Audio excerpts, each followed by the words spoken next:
วิทยุแห่งประเทศไทยให้ความรู้คู่ความสุขสถานีวิทยุกระจายเสียงแห่งประเทศไทยจังหวัดเชียงใหม่ AM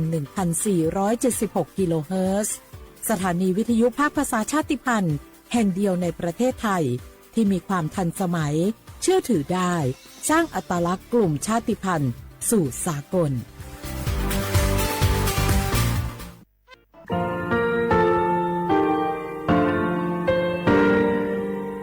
งาคือมีติปิเพกาวิชแลงาคือติกาติฉือแลติเลเพกาวิมาเฮยาค่างาคือชอยาออตุคโลกาติเชวิออโครคาติผาคาชุโยอาชุโยวิโยกาคาเดติเลอติแกกาพุติลาวิทปาตองาคือชอยาอาสติกาวิโยงาคือออตุคโลออโครคากาติเชวิอือเวอีเวมาโกติยาลิเลทอกาอายีอือเวคาชเวเพวิโยอลักวงงาคืออตุคโลอคืออคากาติยายามาเตียลาวิโลโกงาคือชอยาทอกาอาสติมากาวิคาชูงาคือมีติปิเพกาวิเจแลงาคือติมูติสุติเพเลอติกาลิเลอาชุโยเวอวูปุตาเวกันติภาคาเสติเกคาเดกากาติเชวิทัปาตองาคือมีติปิจกิเพลากาวิโยเชแลงาคือเทโจโมโคคางาคือมียาถาตอกคอปิลาตาเวปุระเวติจุเสนีเสหปามัชหปานิงาติจออกขอทามัววิทยาลัยวิชาการศึกษาประสานมิตรโกเวออคโลจากเกรทาเทโจโมคุโฮคางาคือมียาถาปิยาลาตาวิตอกคอติพายโย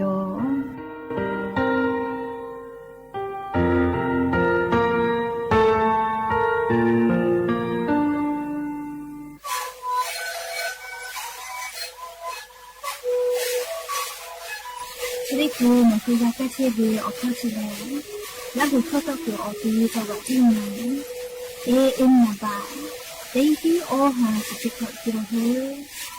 เล่นเล่นหลอกเอาพ่อเอายาแก้เชื้อได้มาเลยดูแลได้ชิ้นมาเลยเล่นถือไปเอายาที่มาดิคีแต่แล้วก็มาดิเข้าขยายเล่นเล่นแล้วหูคอก็เชื้อเวและแล้วหูคอก็เชื้อสมองมาคาโบเมดิโซล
บูจาวิโยอย่าเพิ่งหาแต่ปอทอกาดาจาวิโอยาชอคโลรายกาอบูดาจาก็เวงาฮือราหูเข้าตอกไอเชเวรายกาชอคโลงาฮือติแกออกข้อกากอกาดักไอเชเวทับปะตอง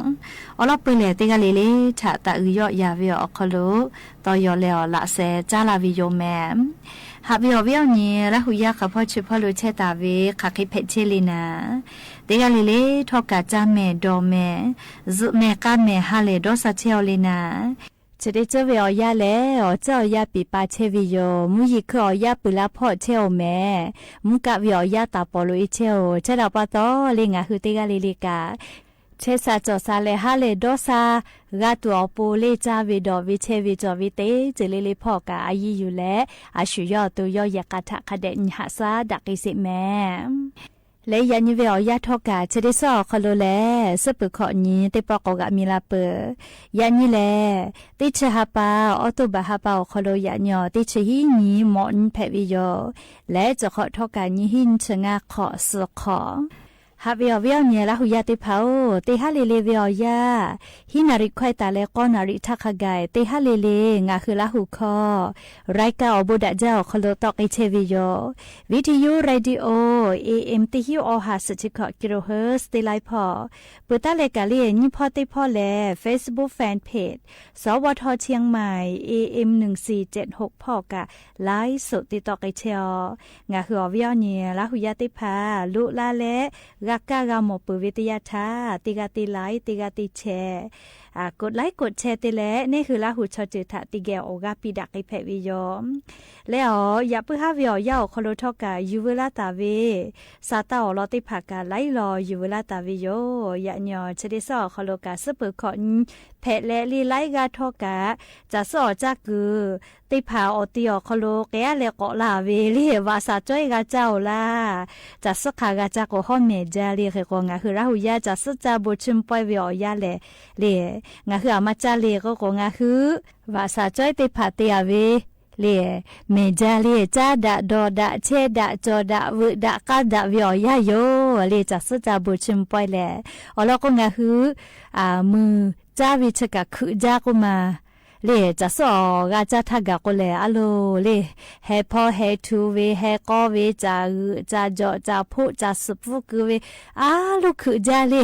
ติปอเลเฮวิโอยาเลเจวิโอยาคโลกโลลาวิโยแม่เฮกงาคือราหุยาติกาเลวิโอปุกะดะวิโอญอฮะดะเวฮะเลฮะกาจะสจาบุชิมปอยวิโอจอยาเพปิแม่นาซาเลอนิมากาเจกาโลโลเวลิคอติภากากานากิเปและจะได้ขอจ้าเลยยูเวลาตาวิโอบูจอวิโอลอติภาติแกกอนาสิแม่หาวิโอเนี่ยละหุยาติกาลิลิกาคาเดกูเฮตาแม่เลชะได้หาปอคโลโครงการคนละครึ่งพลัสโควิชกะกอลาเลงะหึมมียาฟบะติกาติเกิดต่อเลวโมกาปาจาปาเยกไอตุลอแม่โครงการคนละครึ่งพลัสเลงะหึมมียาลงทะเบียนวิออนี่แหละนี่ชื่อนี่ตาเลนี่ชื่อขอนี่ติจาปาวิออยาคโลแอปเป๋าตังพ่อโอเมกาคือไกตุโยจิแม่เลขกงะหือคือปือขอเนาะเลนี่ชื่อก็นี่ติจาปาทะลโกตินี่เวออฮาบะผู้แอปเป๋าตังคโลนี่คือมอปาจาปาเยกไอเพวิเจ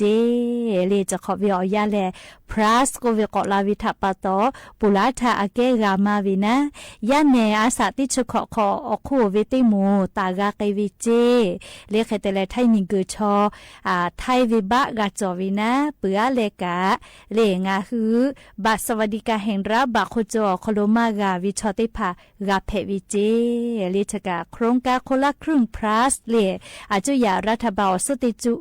ติชุลิวปือเลกาเตไกเวอคโลงาฮึมมียากาจากาดอวิพอดาลาอุลามุลาเลติลานอลากากิตุอโป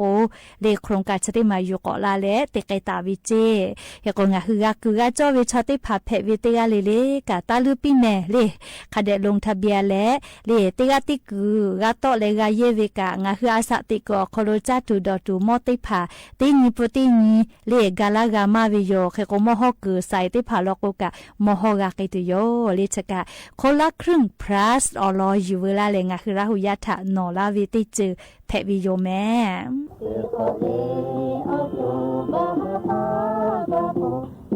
จะ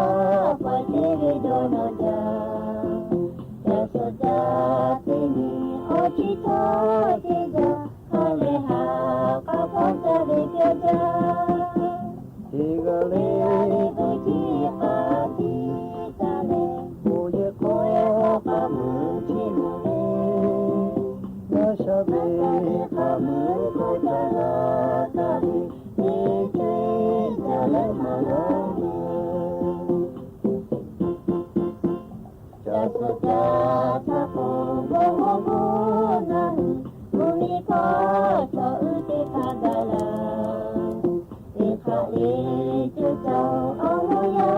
hule salabo kohu kobalabe Halebi amici okolo Tigali akida jala Usue halela kata dari tada lele malame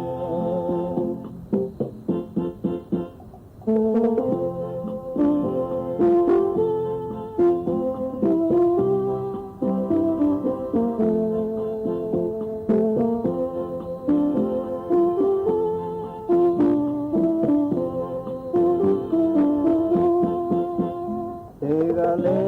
bagi bagi jale bu ye ko kamu cimule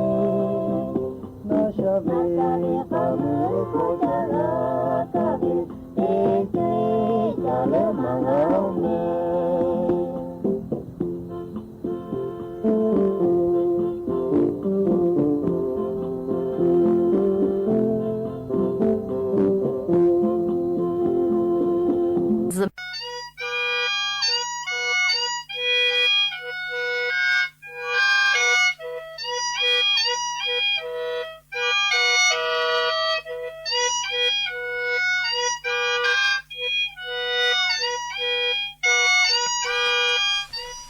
让你来，我卡贝哈来叫，塔啦啦，塔啦啦，塔啦啦啦啦啦啦。我不难怪古街头，红桃有西大美，我不难怪来古马拉贝，哟古马拉贝。哦不，那个噜，哦不，那个噜。阿婆阿比得怕哦，比奥尼得怕哦，我会会自家自来，老子的可以鸟问，莫个老子的可罗，青梅木罗巴罗罗。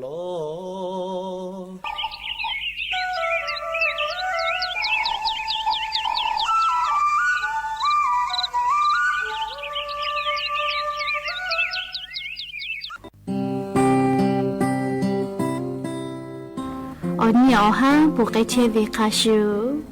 ở chứ ở gia thọ tê gia bự tê gia phừ bè cái chế về lo anh khó cha bự khó nó jana vari hapatha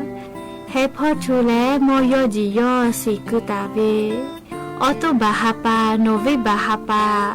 ở sự ở nhu mê la lẽ gà cổ gửi dọ cư bờ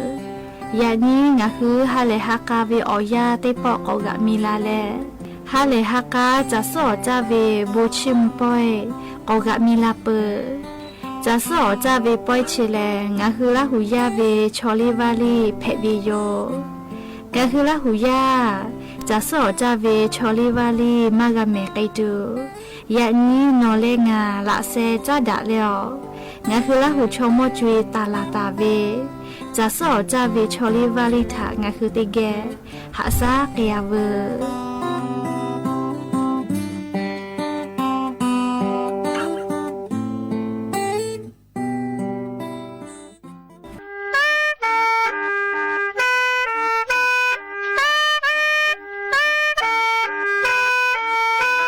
จะทดจะเวอลอทาจัดดาเลงหรือละหูยาอดีอค่าทาทีละเชเวอลอทาหรือนับเตติเลเชมาขกางาอลอจิตาจัดดาเลหรือละหูยาเตกลิลิทาบิดาตาดากาเวโองาชิตาพุทธาเวคาสุอลอเตมา อาสุดท้ายก็คืออิสราเอลชอติพาอีที่ตัวมั่วมีออกเขาโลกาลาชาโยคือโอกาโลเชตาและโยคือมีคือว่าคืออดีตามือว่ากาตาเวที่ขอโรตาเวอส่วนคือส่วนและผู้ตาเวที่เจ้าที่พาทาโยคืออยู่แล้วโยคือเวอาปุโกออกเขาโลว่าอยู่ลาวิอยู่แต่วิชาโยคือทาจะเกี่ยวกับปีเดียวอุติยาทาโยคือแหละอาปุโกป่วยตาผู้เล่ตีเดียวออกเขาโลนิมิติยาทาอาเป็นมือคือกานี้อยู่แล้วno hu apu ko poeta froni khaga ga tv yo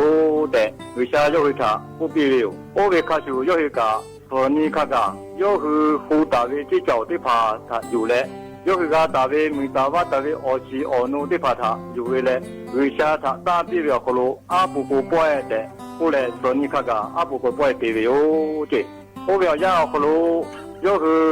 che ku me ku ma cho yo hu le莫名我为对表可能搞不下他，也搞对嘛搞不到，要是阿布布波诶，阿布布对打来为啥他，我个布布落去对打为不到，阿布布波诶的，不会有的，会可能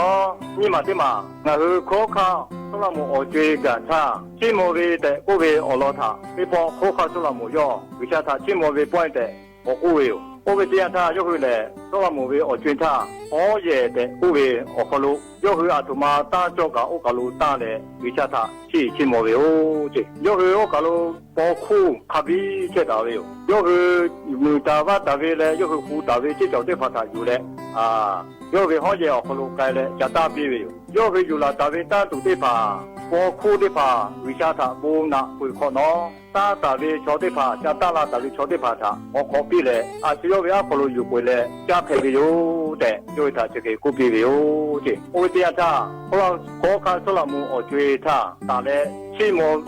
嘞，起码的有股票，为他的有，所以可能那把什么的嘛，人家是我只要可路干他，不也的，我可路那是，all of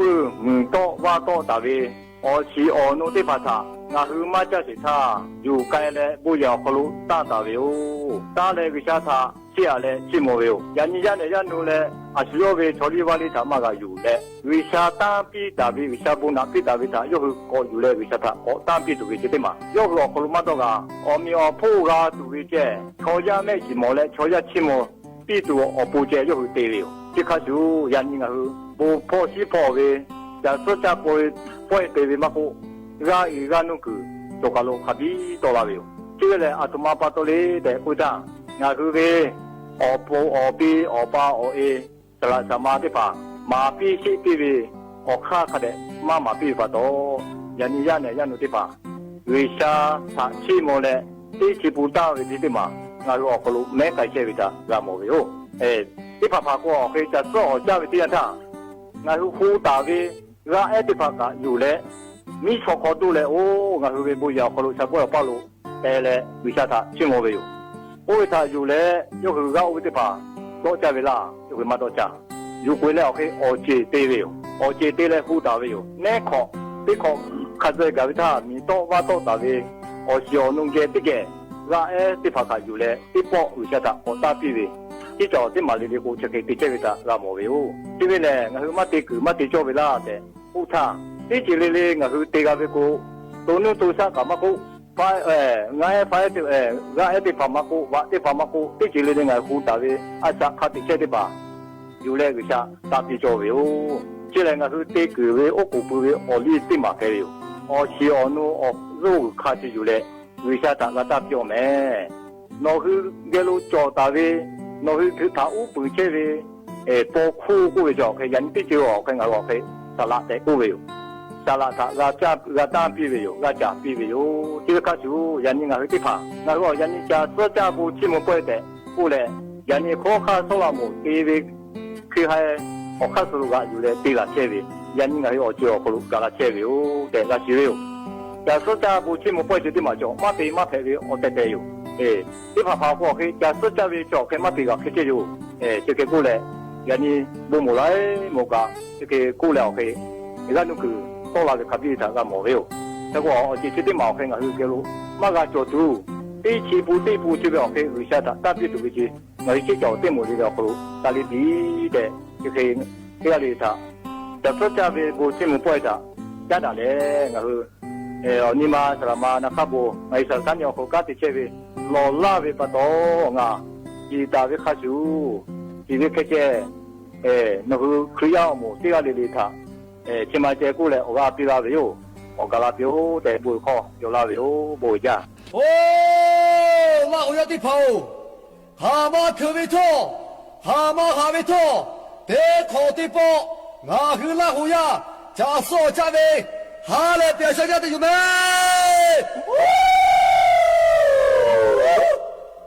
และอย่าเพิ่งหาติปออยู่เวลาตาเวอลอติผาจะใครไม่จะได้โยแม่ลุลาเลวกาปิลาเชวิงาคือราหุยาติกาเลเลกาอบูจาแม่ติกาเลเลจาแม่ดอแม่ซุแม่กาแม่ฮาเลดอซาวิออนยอฮาเพปีอบูจาอาเบโคโกลิซุเบลาเลจีอาเบโซพูเลพูเบลาอ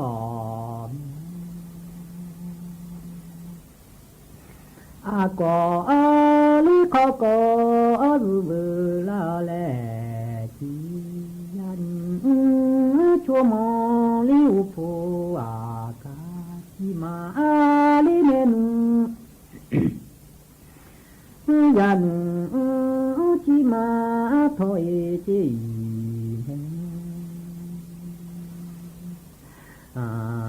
คือผู้ละดอ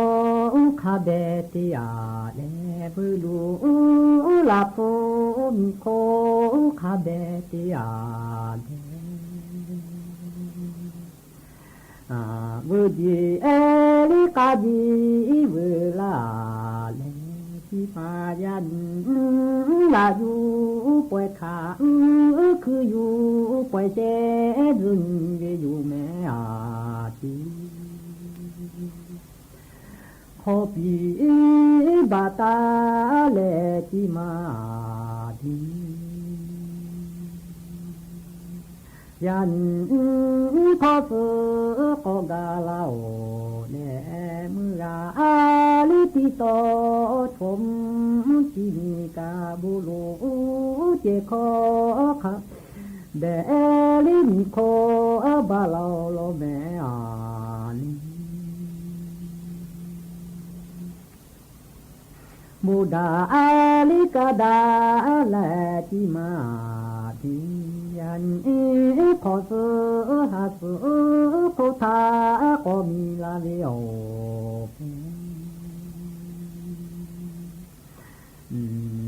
ยันขอโคสอบผู้มาบีถอยจิมาทีงาชีงานอถอยขอแปลิ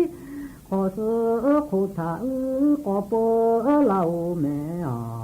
ทีฮาเลอีดอซาคาบีโจตูเวโอทีพอซายาวูคาลาโจอาเมอาทีมือราทีตอกายกามือสือนาปูสุเจโดญาวิเต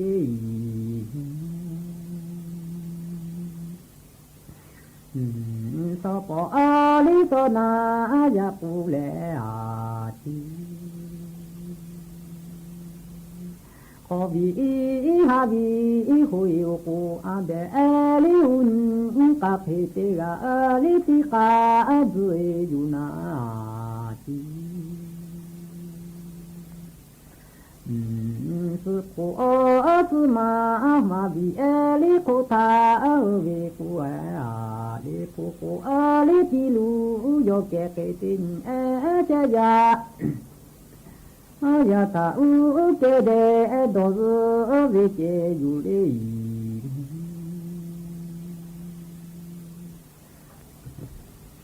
บาลิสบาบากุลิโซโลปูเวลาโอเลมีคือมีปูเวลาโอเล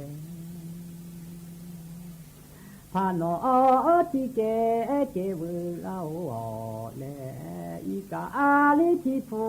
ก็ฟูเตเวลาโอเท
สถานีวิทยุกระจายเสียงแห่งประเทศไทยและเครือข่ายทั่วประเทศเสนอข่าวต้นชั่วโมงรู้เร็วรู้จริงเกาะติดทุกสถานการณ์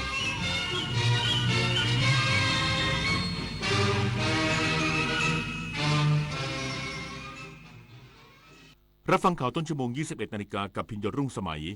รัฐมนตรีช่วยว่าการกระทรวงเกษตรและสหกรณ์ลงพื้นที่อำเภอแม่วางจังหวัดเชียงใหม่ติดตามการแก้ไขปัญหาน้ำกัดเซาะริมตลิ่งและถนนสุดอีกสักครู่กลับมาติดตามรายละเอียดครับชาติศาสนาพระมหากษัตริย์คือรากฐานของความเป็นไทยร่วมกันสืบสานปกป้องและภาคภูมิใจในสถาบันหลักของชาติเพราะความมั่นคงของแผ่นดินเริ่มต้นจากหัวใจของเราทุกคนรักชาติรักษาศาสนาเทิดทูนสถาบันพระมหากษัตริย์รวมพลังความรักสร้างชาติให้ยั่งยืนพระบาทสมเด็จพระเจ้าอยู่หัวทรงพระกรุณาโปรดเกล้าโปรดกระหม่อมพระราชทานผ้าพระกฐินตามที่กรมประชาสัมพันธ์ขอพระราชทานไปทอดถวายยังวัดพระสิงห์จังหวัดเชียงรายในวันเสาร์ที่ 25 ตุลาคมนี้เวลา 9:30 น.ขอเชิญพุทธศาสนิกชนร่วมงานทอดกฐินพระราชทานและร่วมทำบุญเพื่อถวายเป็นพระราชกุศลได้ที่บัญชีกฐินกรมประชาสัมพันธ์ธนาคารกรุงไทยเลขที่ 068 0060 154เมื่อเราก้าวทันเราต้องรักษาพัฒนาและส่งเสริมผลประโยชน์เพื่อความก้าวหน้าสู่ยุทธศาสตร์ที่สำคัญเราพร้อมผลักดันกิจกรรมเชิงรุกที่สร้างสรรค์ในทุกมิติรวมทั้งสร้างสรรค์ความเข้มแข็งในภูมิภาคที่มีอาเซียนเป็นศูนย์กลางเราสนับสนุนการส่งเสริมและเชื่อมโยงในเวทีเจรจาการค้าการลงทุนเรารักษาสันติภาพเสถียรภาพความมั่นคงและความมั่งคั่งประชาคมอาเซียนประชาชนเป็นศูนย์กลางเราไม่ทิ้งใครไว้ข้างหลังเรามาเชิญชวนทำกิจกรรมเดินวิ่งการกุศล9ด้วยธรรมครั้งที่9ครับซึ่งจะจัดขึ้นในวันที่9พฤศจิกายนนี้มาร่วมกันเยอะๆเพราะว่าเป็นสิ่งที่ดีมากๆช่วยเหลือโรงพยาบาลทั้ง19โรงพยาบาลก็มาร่วมวิ่งทำบุญกันเยอะนะครับติดตามที่เพจ9ด้วยธรรมนะครับดูรายละเอียดมาสมัครมาร่วมกันได้ครับเรามีวิ่งกัน2ระยะมี5กิโลแล้วก็ 10.5 กิโลสามารถร่วมบุญกันได้ค่ะก็อยากให้ทุกคนเนี่ยมาวิ่งมาร่วมทำบุญมาสนุกกันเยอะๆนะครับ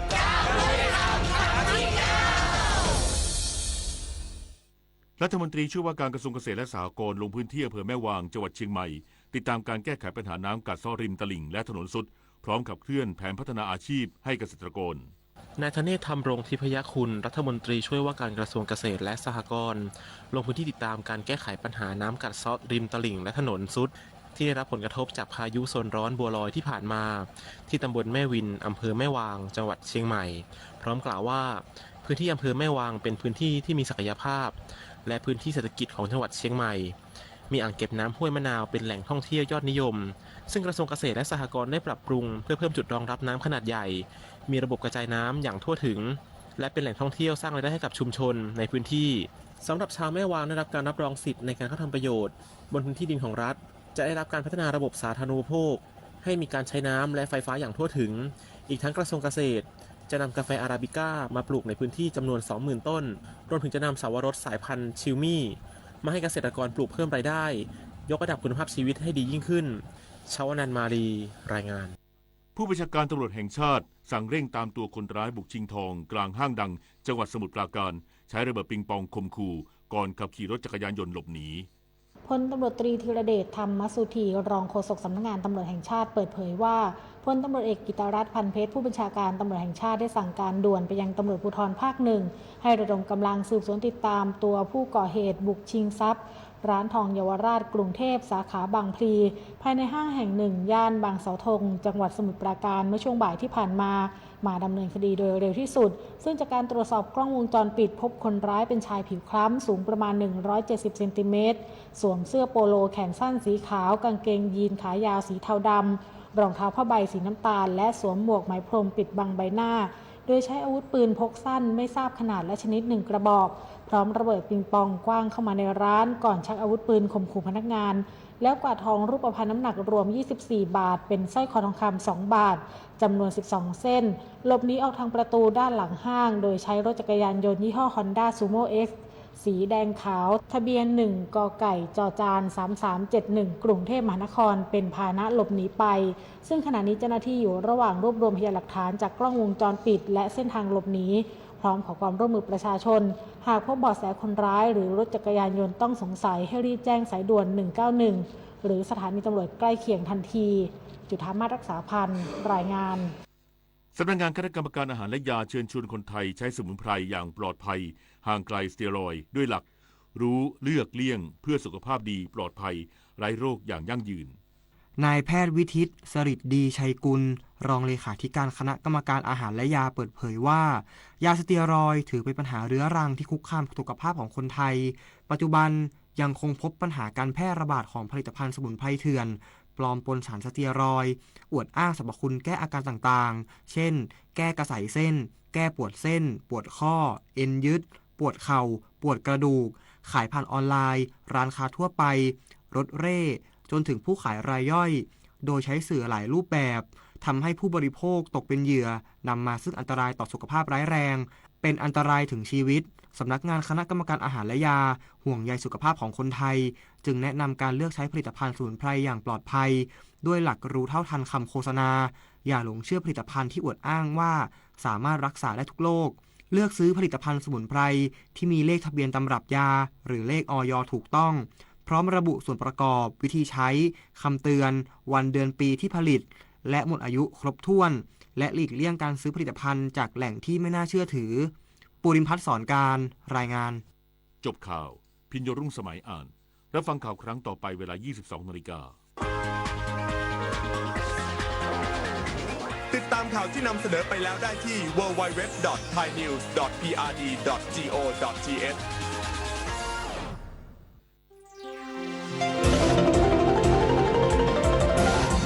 วิทยุแห่งประเทศไทยให้ความรู้คู่ความสุข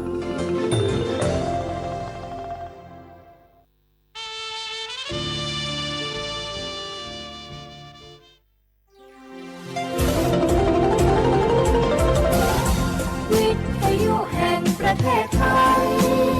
ให้ความรู้คู่ความสุข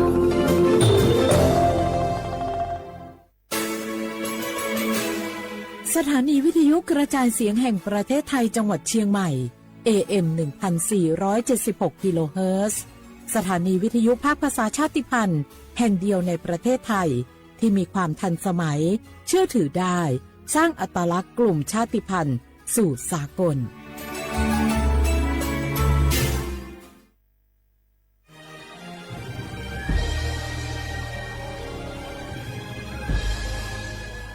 เกิดเป็นคนไทยเติบโตบนผืนแผ่นดินไทยจงภูมิใจในความเป็นไทยชาติไทยเรานั้นนับเป็นชาติที่มีความเป็นมาเก่าแก่ยาวนานเรามีภาษา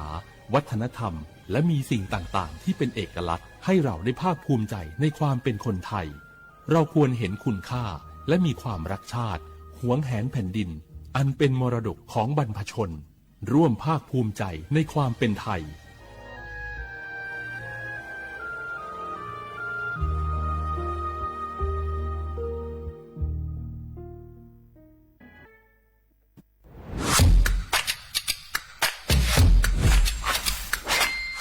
กลับมาแล้ววันนี้กับโครงการคนละครึ่ง plus รัฐออกครึ่งประชาชนออกครึ่งช่วยเศรษฐกิจไทยหมุนเวียนเติบโตถ้าเราช่วยกัน plus ต่อยอดให้เศรษฐกิจไทยเติบโตอย่างยั่งยืนด้วย5 plus plus ที่1เพิ่มช่วงอายุผู้เข้าร่วมโครงการจาก18ปีเป็น16ปีplus ที่2เพิ่มวงเงินใช้จ่ายจาก150บาทเป็น200บาทเพิ่มพลังซื้อของประชาชนเพื่อกระตุ้นการหมุนเวียนในระบบเศรษฐกิจฐานรากลดภาระค่าครองชีพ plus ที่3เพิ่มสิทธิพิเศษด้วยการดูแลผู้ที่อยู่ในระบบภาษีให้ได้รับสิทธิพิเศษมากขึ้นเพื่อสร้างแรงจูงใจให้ทุกคนร่วมอยู่ในระบบอย่างโปร่งใส plus ที่4เพิ่มโอกาสให้นิติบุคคลขนาดเล็กเข้าร่วมได้ให้ธุรกิจเติบโตเป็นกำลังสำคัญของเศรษฐกิจไทย plus ที่5เพิ่มทักษะใหม่เพื่อพัฒนาให้ร้านค้านำความรู้ใหม่ๆมาช่วยเพิ่มยอดขายลดต้นทุน เรียนรู้เติบโตและปรับตัวไปกับเทคโนโลยีใหม่เพื่อสร้างเศรษฐกิจที่แข็งแกร่งจากคนละครึ่งสู่คนละครึ่ง plus ไม่ว่าจะสั่งข้าวคนละจานชาเขียวคนละแก้วขนมเค้กคนละชิ้นหรือหลายๆชิ้นก็ใช้ส่วนลดได้ทันทีสูงสุดวันละ200 บาทแถมใช้กับฟู้ดเดลิเวอรี่ก็ยังได้สำหรับประชาชนไทยอายุ16 ปีเป็นต้นไปสมัครรับสิทธิ์ผ่านแอปพลิเคชันเป๋าตังวันที่ 20-26 ตุลาคม 2568 สำหรับร้านค้าที่สนใจร่วมโครงการสมัครได้ผ่านแอปถุงเงินวันที่ 15 ตุลาคมถึง 19 ธันวาคม 2568 แล้วเตรียมพร้อมรับลูกค้าจากทั่วประเทศเพราะนี่คือโครงการที่คนไทยทุกคนช่วยกัน plus เพื่อให้เศรษฐกิจไทยโตไปพร้อมกันโครงการคนละครึ่ง plus ดำเนินการภายใต้เป้าหมายที่ชัดเจนของรัฐบาลในความต้องการกระตุ้นเศรษฐกิจลดภาระค่าครองชีพให้ประชาชนและยกระดับศักยภาพผู้ประกอบการไทยให้พร้อมในยุคดิจิทัลโดยยังคงยึดหลักความโปร่งใสตรวจสอบได้และป้องกันการใช้สิทธิที่ผิดวัตถุประสงค์คนละครึ่ง plus เพิ่มพลังเศรษฐกิจไทยพร้อมโตไปด้วยกัน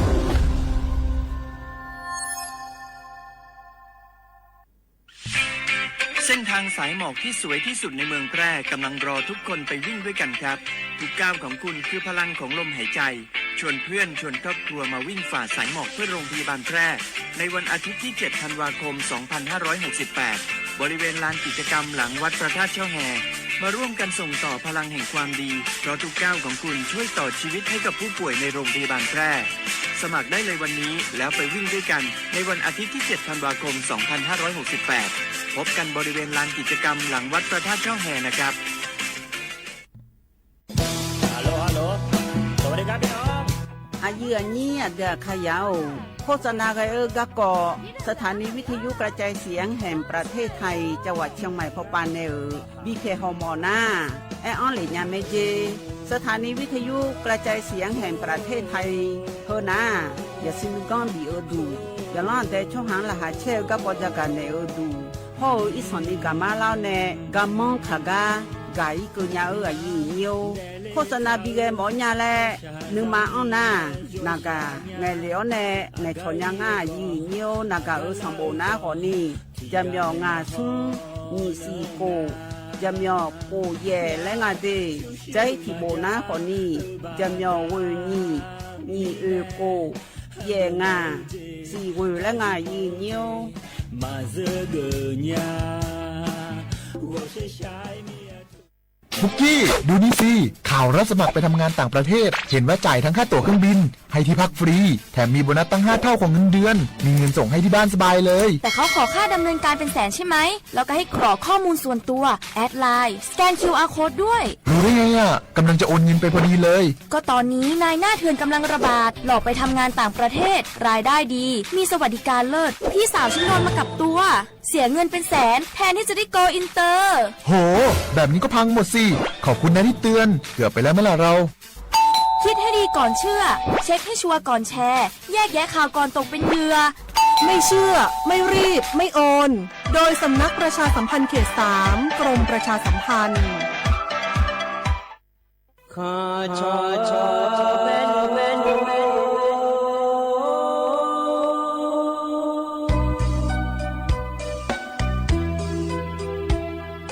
ได้ยินจบ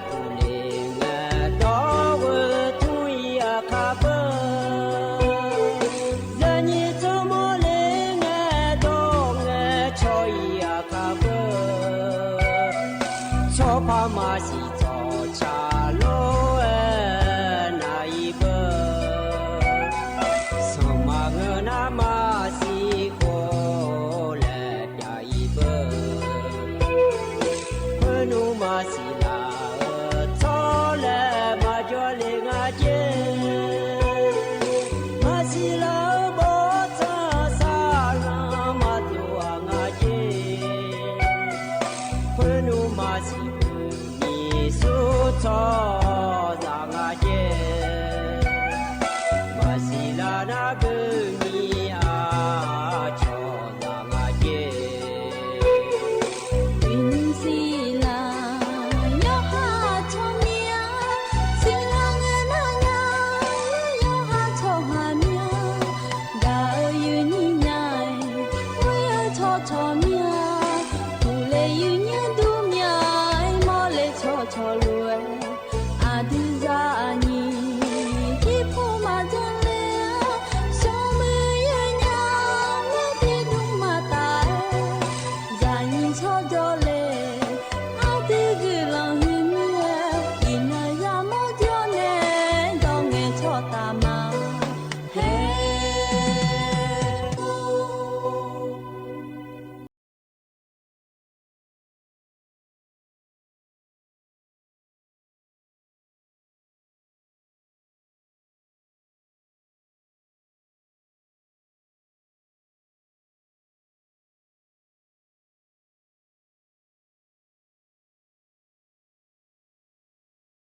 อุจิพออุดุธรรมะเดเยนี้มีขันยายโยหานาลูเนเยเนี่ยหรอเยเนียวนุ่มจีนะลอยเนียวจอนเจอโกนังนะชาลาเมเดเยเนียวเดวันเสาร์เงนะงานเนเยนี้จะมีในยมีนาลูยนาลูทองเจอล้วยรองานเนอาโยเชื่อมือเนที่ขอรู้ว่าจดามาเยเนียวอินางามาดูกามาจอยเนี่ยอุศปานยาเนถาลัวล้ออินานะอุศยามละคุยนะคนในทกางามางาเวลพูนละคาพูมาละงาวิจาพูนเดอพิเศษดูพังกาเลเลเยเนี่ยที่มีเนล้อเยเนี่ยอินาก็เนี่ยฮกามยองดูมาจอบล้อเลยอาคานุสคนนี้จอนงานพัชลามีเนอาคานุสก็นี่อายาจอนฐานในบิดาเลเดเยเนี่ยเดที่มีเนล้อฮกาเยเนี่ยที่พบพระจอนในปัทอนจ่ออายามเฮนาขอเนี่ยชอบแพงกันอันนี้เช่นกันเดยเยอะกันฮกาจอนในที่คนเราทองจ่อมาอาขอเนี่ยอายาจอนฐานในบิดางาลาและล้อเยเนี่ยฮกาพอพอในงาจอมเมเดเดี๋ยวจอนเราหลุดจนจ่อในนะหาลาลัวนะหาญาแม่เยเนี่ยล้อเธอมาข้อปนมาเฟซบุ๊กปนมาเดยเนี่ยเดยเนี่ยเธอก็จอนจังกันล้ออันนี้เช่นกันอันดับเบดานก็ละแม่เยเนี่ยเธอก็คนละครึ่งและขั้วปลาล้อละอยู่หมอเดินนะขอนี้ชมยอดอายามเดเยอะดอลน่านุ่มารอเยเนี่ยตะกากดยืนยันในขั้วเธอจังยาแม่เยเนี่ยแอปพลิเคชันเป๋าตังและคู่กันเลยในรอเยเนี่ยแอปขอนี้สื่อและที่จ้อย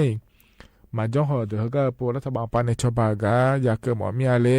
และนะขอเนี่ยตะกาในรอเยเนี่ยแอปพลิเคชันเป๋าตังและขั้วปานในขอนี้จังยาแม่เยเนี่ยห้อในรอเยเนี่ยตะกาในโครงการคนละครึ่งและคู่กันเลยในขอเนี่ยจังยาแม่เดเยเนี่ยเดเธอมีเนี่ยเราเยอะนาลีอุศโกหลาเนี่ยจะรายงานแต่อเดียเยอะเราเธอเนี่ยอุศยอนเนี่ยเราเยอะนี่เชื่อลามาเบียเนี่ยชาวบ้านก็เนี่ยไม่เจเนี่ยเราเฮก็ปวดกระดูนาเดียเยอะน่านี่คนละครึ่งและคู่เธอคนละครึ่งและพ่อเมียนี่บัตรสวัสดิการแห่งรัฐและคู่เธอเราเนี่ยบัตรคนจนและคู่เธอเราช่วยเสียบัตรและคู่เธออย่าเดินหน้าขอเนี่ยบาลาเชติเสียเนี่ยเช่นนี้เสียงเกินในห้องไงยามะรัฐบาลฮอปากดูนะขอนี้บรายสินะหลวงสมยาบาบินในหลาเธอบลานิเสียงรอเชติอันในที่นี้เสียงเย่ย่างอาเชียบาและพระบิลองในไม่ได้เกินอันละก็ดูงาเลยและอายุมาจะดูเลยนะเฮก็พอในทิโปแล้วพระจักรอากาศได้ในบิสิบิกามาเนี่ยถึงมีเนี่ยเย่เนียวอาคาโนงาเย่เนียวจะเหมือนทิโปพระจักรอากาศได้เนี่ยที่อานาเฮก็เฮปูเฮล้อสัญชาติยาเหลาเนี่ยรอเย่เนียวงาเฮก็ปอยาหลายสิเลยแล้วสัญชาติยาหลาบางจะปอยาหลาเนี่ยแต่ก็คนละเครื่องมีององพปามาชไม่ร้อยในอยู่มพปามาจ่อนะคนในงานเนี่ยชอเลยญานี่นักสบก็กอมเฟซบุ๊กก็กอมข้าลงอาทิปพายเนี่ยมาเดที่มีเนี่ยแต่ก็ถ้าพอเนี่ยช่องเลยญาแม่เนี่ยชมมีอะไรนี่แหน่รอแต่พอเนี่ยช่องเลยเดรอเยอะเนี่ยข้าลงเนี่ยมาเยอะเนี่ยเขาในเธอแต่มาเงือรอโกนังเนาะเกิดแล้วหรือว่าเยอะเนี่ยบิบยอเลยนะหาดาพายรออาเดียขาก็ก่ออาเดียขาตัวขอนี่พอในแล้วบินหาดามาเดฉันเทนนะหันยาแม่เยเนี่ยที่ขอเราจะดามาเยเนียวแล้วก็เนี่ยนะเยเนี่ยอันนั้นจะแม่จะกาดาเนี่ยมาเด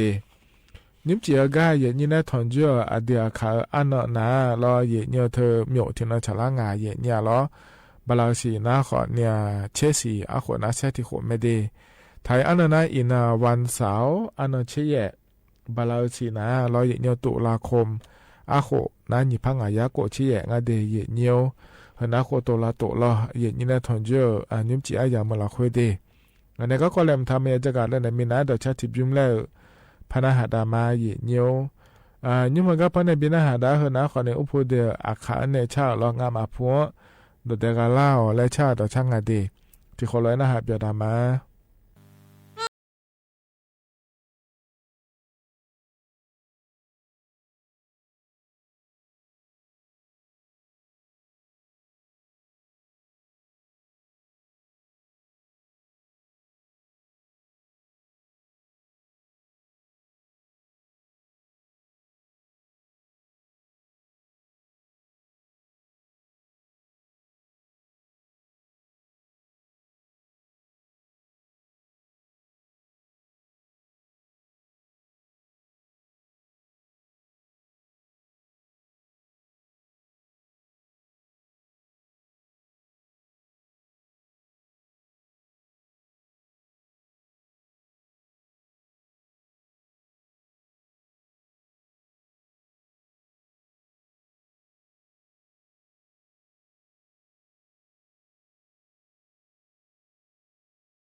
พูดเดียวอาคารในชาต่อชาแม่เยเนี่ยล้องามาพัว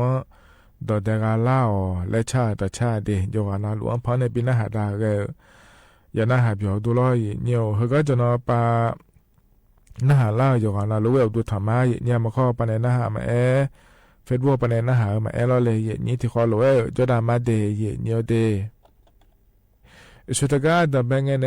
นี่ยยาเนี่ยท้ารู้ล้อเนี่ยก็เฮปนารัฐบาลปาตกาในอนุทินชาญวีรกุลและขั้วพอปาในหุ่นพิจารณาเนี่ยเราบลายสิเราขั้วกำมวยอย่างเราขั้วเนี่ยชาวบ้านก็ดูเดและโครงการคนละครึ่ง plus และขั้วเถอะจันโดลายามแม่แน่นี่ถึงมิเนี่ยเราเนี่ยเฮก็ปนายสุดแล้วชมาน้องอิมาเดและลำท้าเดขอนิโจดูเนี่ยรอน่าเนี่ยอินุมเฮก็เฮปวก็ดูเฮเนี่ยปนเนี่ยก็น่าเชื่อมีโคแม่แน่นี่เราเฮก็โครงการคนละครึ่ง plus และขั้วเถอะจังโปหล่าล้อถึงมิเนี่ยมาสิล้อเนี่ยที่อาณาเจริญงานสัญชาติมายาวล้อเลยนี่เฮก็เฮปวเฮสัญชาติยาเหล่าเนี่ยแล้วเฮปัวงัดไทยช่วยหาเปลี่ยนมาเดสัญชาติยาลามาเดบัตรประชาชนยาลามาเดเฮก็ปัวแห่หยองมีแนมารอเธอจะขั้นแถเย่พ่อแนมารอเนี่ยมดโดเนี่ยชอยดูพ่อแนมาอาชอนถอหาปะจังหลูแนมารอเนี่ยโลในถอหามาน่าเธอเนี่ยรอออนไลน์ไปในเมียอ๋อเนี่ยมารอเฮก็เฮปัวเฮแห่เจริญงานสัญชาติยาลาเนี่ยเฮปัวเฮรอเนี่ยไทยช่วยหาเปลี่ยนละเนี่ยมีออกมาเลยงานนี้เราล้วนจะนำมาเลยเฮปัวชุมแม่ดองเลยน่าหาลูน่าเดย์เนี่ยเดย์เฮก็ที่ปงเนี่ยคนเลยเนี่ยสินามอมีอะไรด้วยเนี่ยจะอย่างงาลูแล้วเราเลยนี้เธอมีเนี่ยเดย์นี้น่าหาลูว่าเนี่ยคนล้วนจะได้เดย์จ่อนะรอเนี่ยเฮก็งานนักเขาปาคนนี้เนี่ยช่องเลยนะแม่เนี่ยมันก็น่างานเฟซบุ๊ก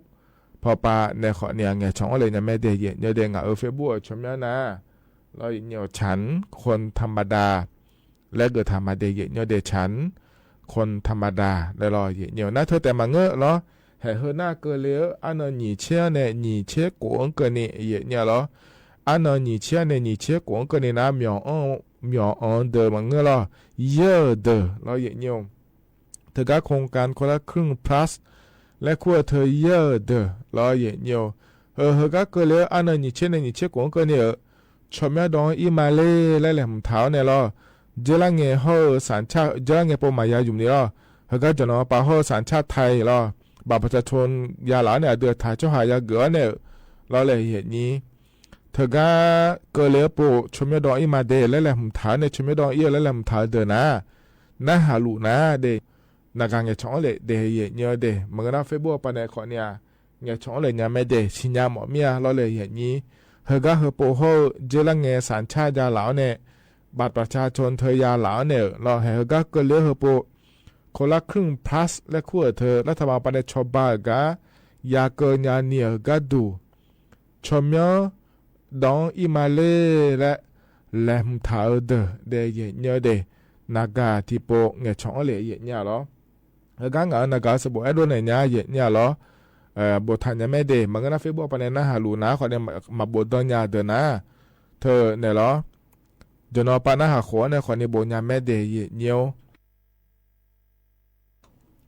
งานากาสมบูรณ์นะเนี่ยหรอถ่ายพอปาเนี่ยมาหยอกแล้วรอเนี่ย093-278-2606เขาหลวยมาเดเนี่ยเด093-278-2606แล้วมานะหาดอนยานะเขาโนรอเฟซบุ๊กปาในขอนี่ไงช่องเลยนะหายาโลมาเงินนะขอนี่ช่วงเฟซบุ๊กปารอฉันคนธรรมดาแล้วเธอก็เธอพอในขอเนี่ยไงช่องเลยนะแม่เราที่โปรไฟล์เกิดมารอนี้เธอก็จะลังเงี้ยเขาสัญชาติยาเหล่าเนี่ยเธอก็โปรมีอ๋อดูนะรอมีอ๋อพอปาก็ดูนะเธอโปรเขาก็มีอ๋อบีเอเลยก็ดูช่วยไม่ร้อยมาเดแล้วแหละผมท้าเดรอเงี้ยข้อเนี่ยรอเงี้ยเธอก็เธอโปรสัญชาติยาเหล่าเนี่ยเฮก็เลยอันนั้นนี่เชื่อในนี่เชื่อโกงเกินนี่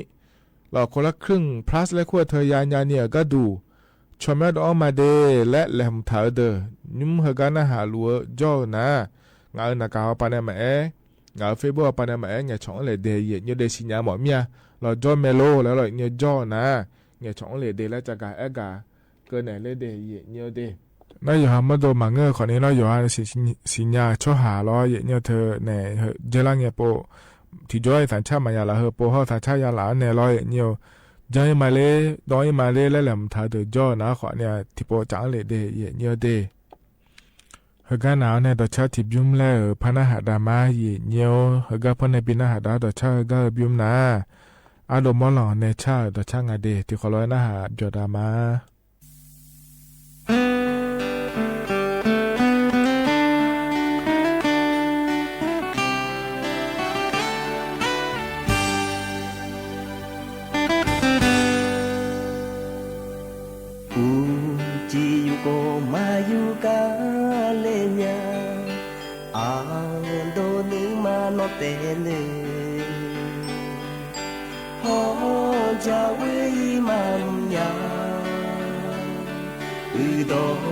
si lo ma do nya non pyo ma mo ti na jo chi na a cho ji yo da ga du yo se ka la bu mi do ke ma cha la sa nya chu si ne ye nya nu ye mo nya cha pa cha nya nu cha ge ma a ye nu cha ge so ma a si nu ka ja je so ma a nya ni a ti ko lue jo nu u ji ti the te jo ko a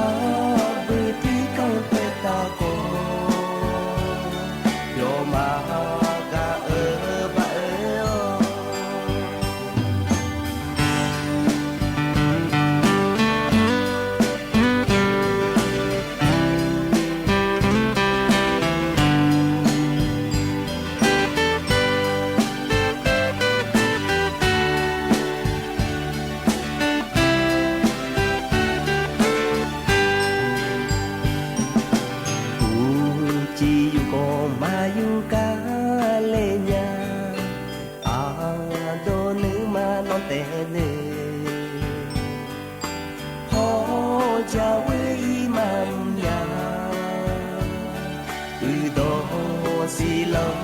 do nya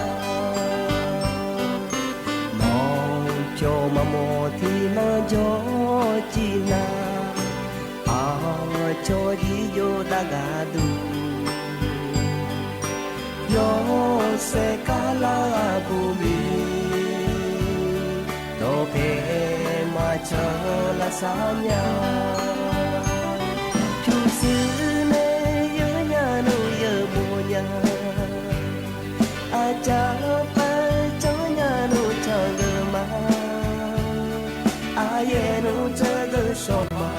a si nu pya ja je so ma a nya ni a ti ko lue jo nu u ji ti the te jo ko a bu ti ka te ta ko yo ma ga ba o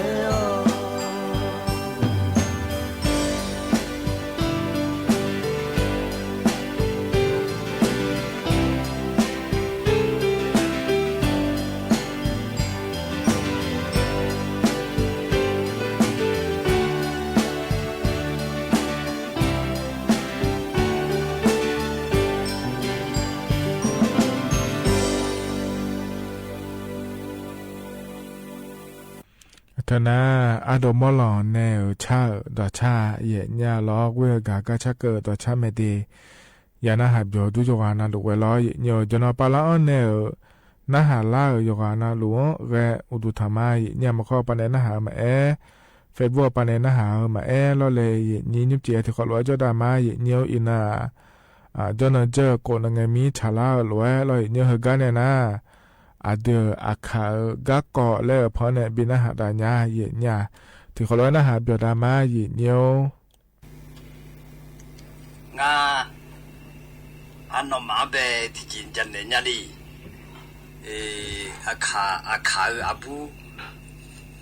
อาจูกันเนี่ยอาคามีอาจูจันเนี่ยชื่องาเลยก็หูปาอภิมีเย่เป็นเบลเนี่ยชอบอย่างเป็นไงชอบจูนั่นลูกเบลเนี่ยอีกข้อที่ข้อตัวเนี่ยไปจวดยีอีกข้อคู่ข้อยกคู่งาเลยน่าอภิมาบอลยุมาเลยขวดยีอภิมาบอลยุมาเลยคู่งาชอบจูนั่นลูกเบลเนี่ยไปจงเงยามีอาบุมาเป็นนี่อาลีเตเบกเมจีอภิมียาคุณน่าที่นักกลังเนี่ยอาลีเตเบกมินเนจูเลอูลีมาปองาเลยอันเนี่ยอภิมียานี่ดูอันเนี่ยอาบุมาเบลเนี่ยอาลีเดือดคู่อ่ะจีคุณมินเนอาลีเดือดคู่ไงจ้าอภิมียาจะก็อุจีเลยคู่หัวมีแต่บินเนี่ยยาเลยมาคู่นี้อภิมียาจะก็อุจีเลยคู่มินเนอภิมีเจ้าก็อีอาจีน่าอีน่าอาคางาเลน่านอมาเนน่าหายกากุมานอมาเนจาลากากุชิมาเลเนมาอีอาจีน่าอภิมีเจ้าก็อีกเงียนอมาโยกานาอุจิมาลาเลน่าหาจีอภิมีเจ้าก็อีกเงียชาคุเดือน่าโยกานาอุจิมาเลเอมิเน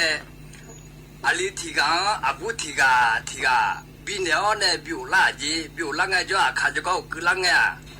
ขาจ้าเลยมันนี่ขาจะก็คือลาไงขากามีดามาปอน่า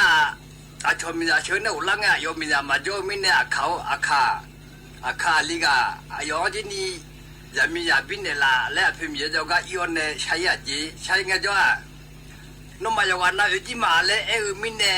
อาบุอย่างวันนั้นบิจิเลยอาบุที่กำพัดดิละเลยเอ็นเนี่ยจีอภิมีเย่น่าครูเอ็นเลยไงจ้าอาคากางาเลยน่าอภิมีเย่งวยชาจียอจีเป็นเนี่ยละเลยยอจีเป็นเนี่ยละเลย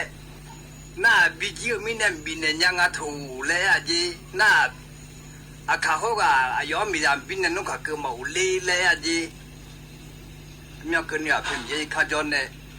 น่ามาอุลีเลยมิเนี่ยไล่งาไล่เลยอันเนี่ยตัวไม่บุคติข้ออภิมีเนี่ยบุคติข้อบัดเนี่ยเนี่ยนอขาอีที่ข้อนับพอถือเชื่อเนี่ยอาชีพกูเล่เนี่ยจะบุคติข้อคนเนี่ยน่าคุณมีเนี่ยค่ะอาชีพกูเงินนับพอถือกูคุณมีเนี่ยกูอาจจะอภิมีเนี่ยคุณรู้เอ็นเด็กมีเนี่ยกูเล่แล้วน้องกูชอลากันน้องมีแต่แม่เล่เนี่ยจีก็มาอาชีพกูเล่น่ะพันนี้เราก็ชินเนี่ยเนี่ยจะมีที่กาจอเนี่ยลูบีกูชอลาจี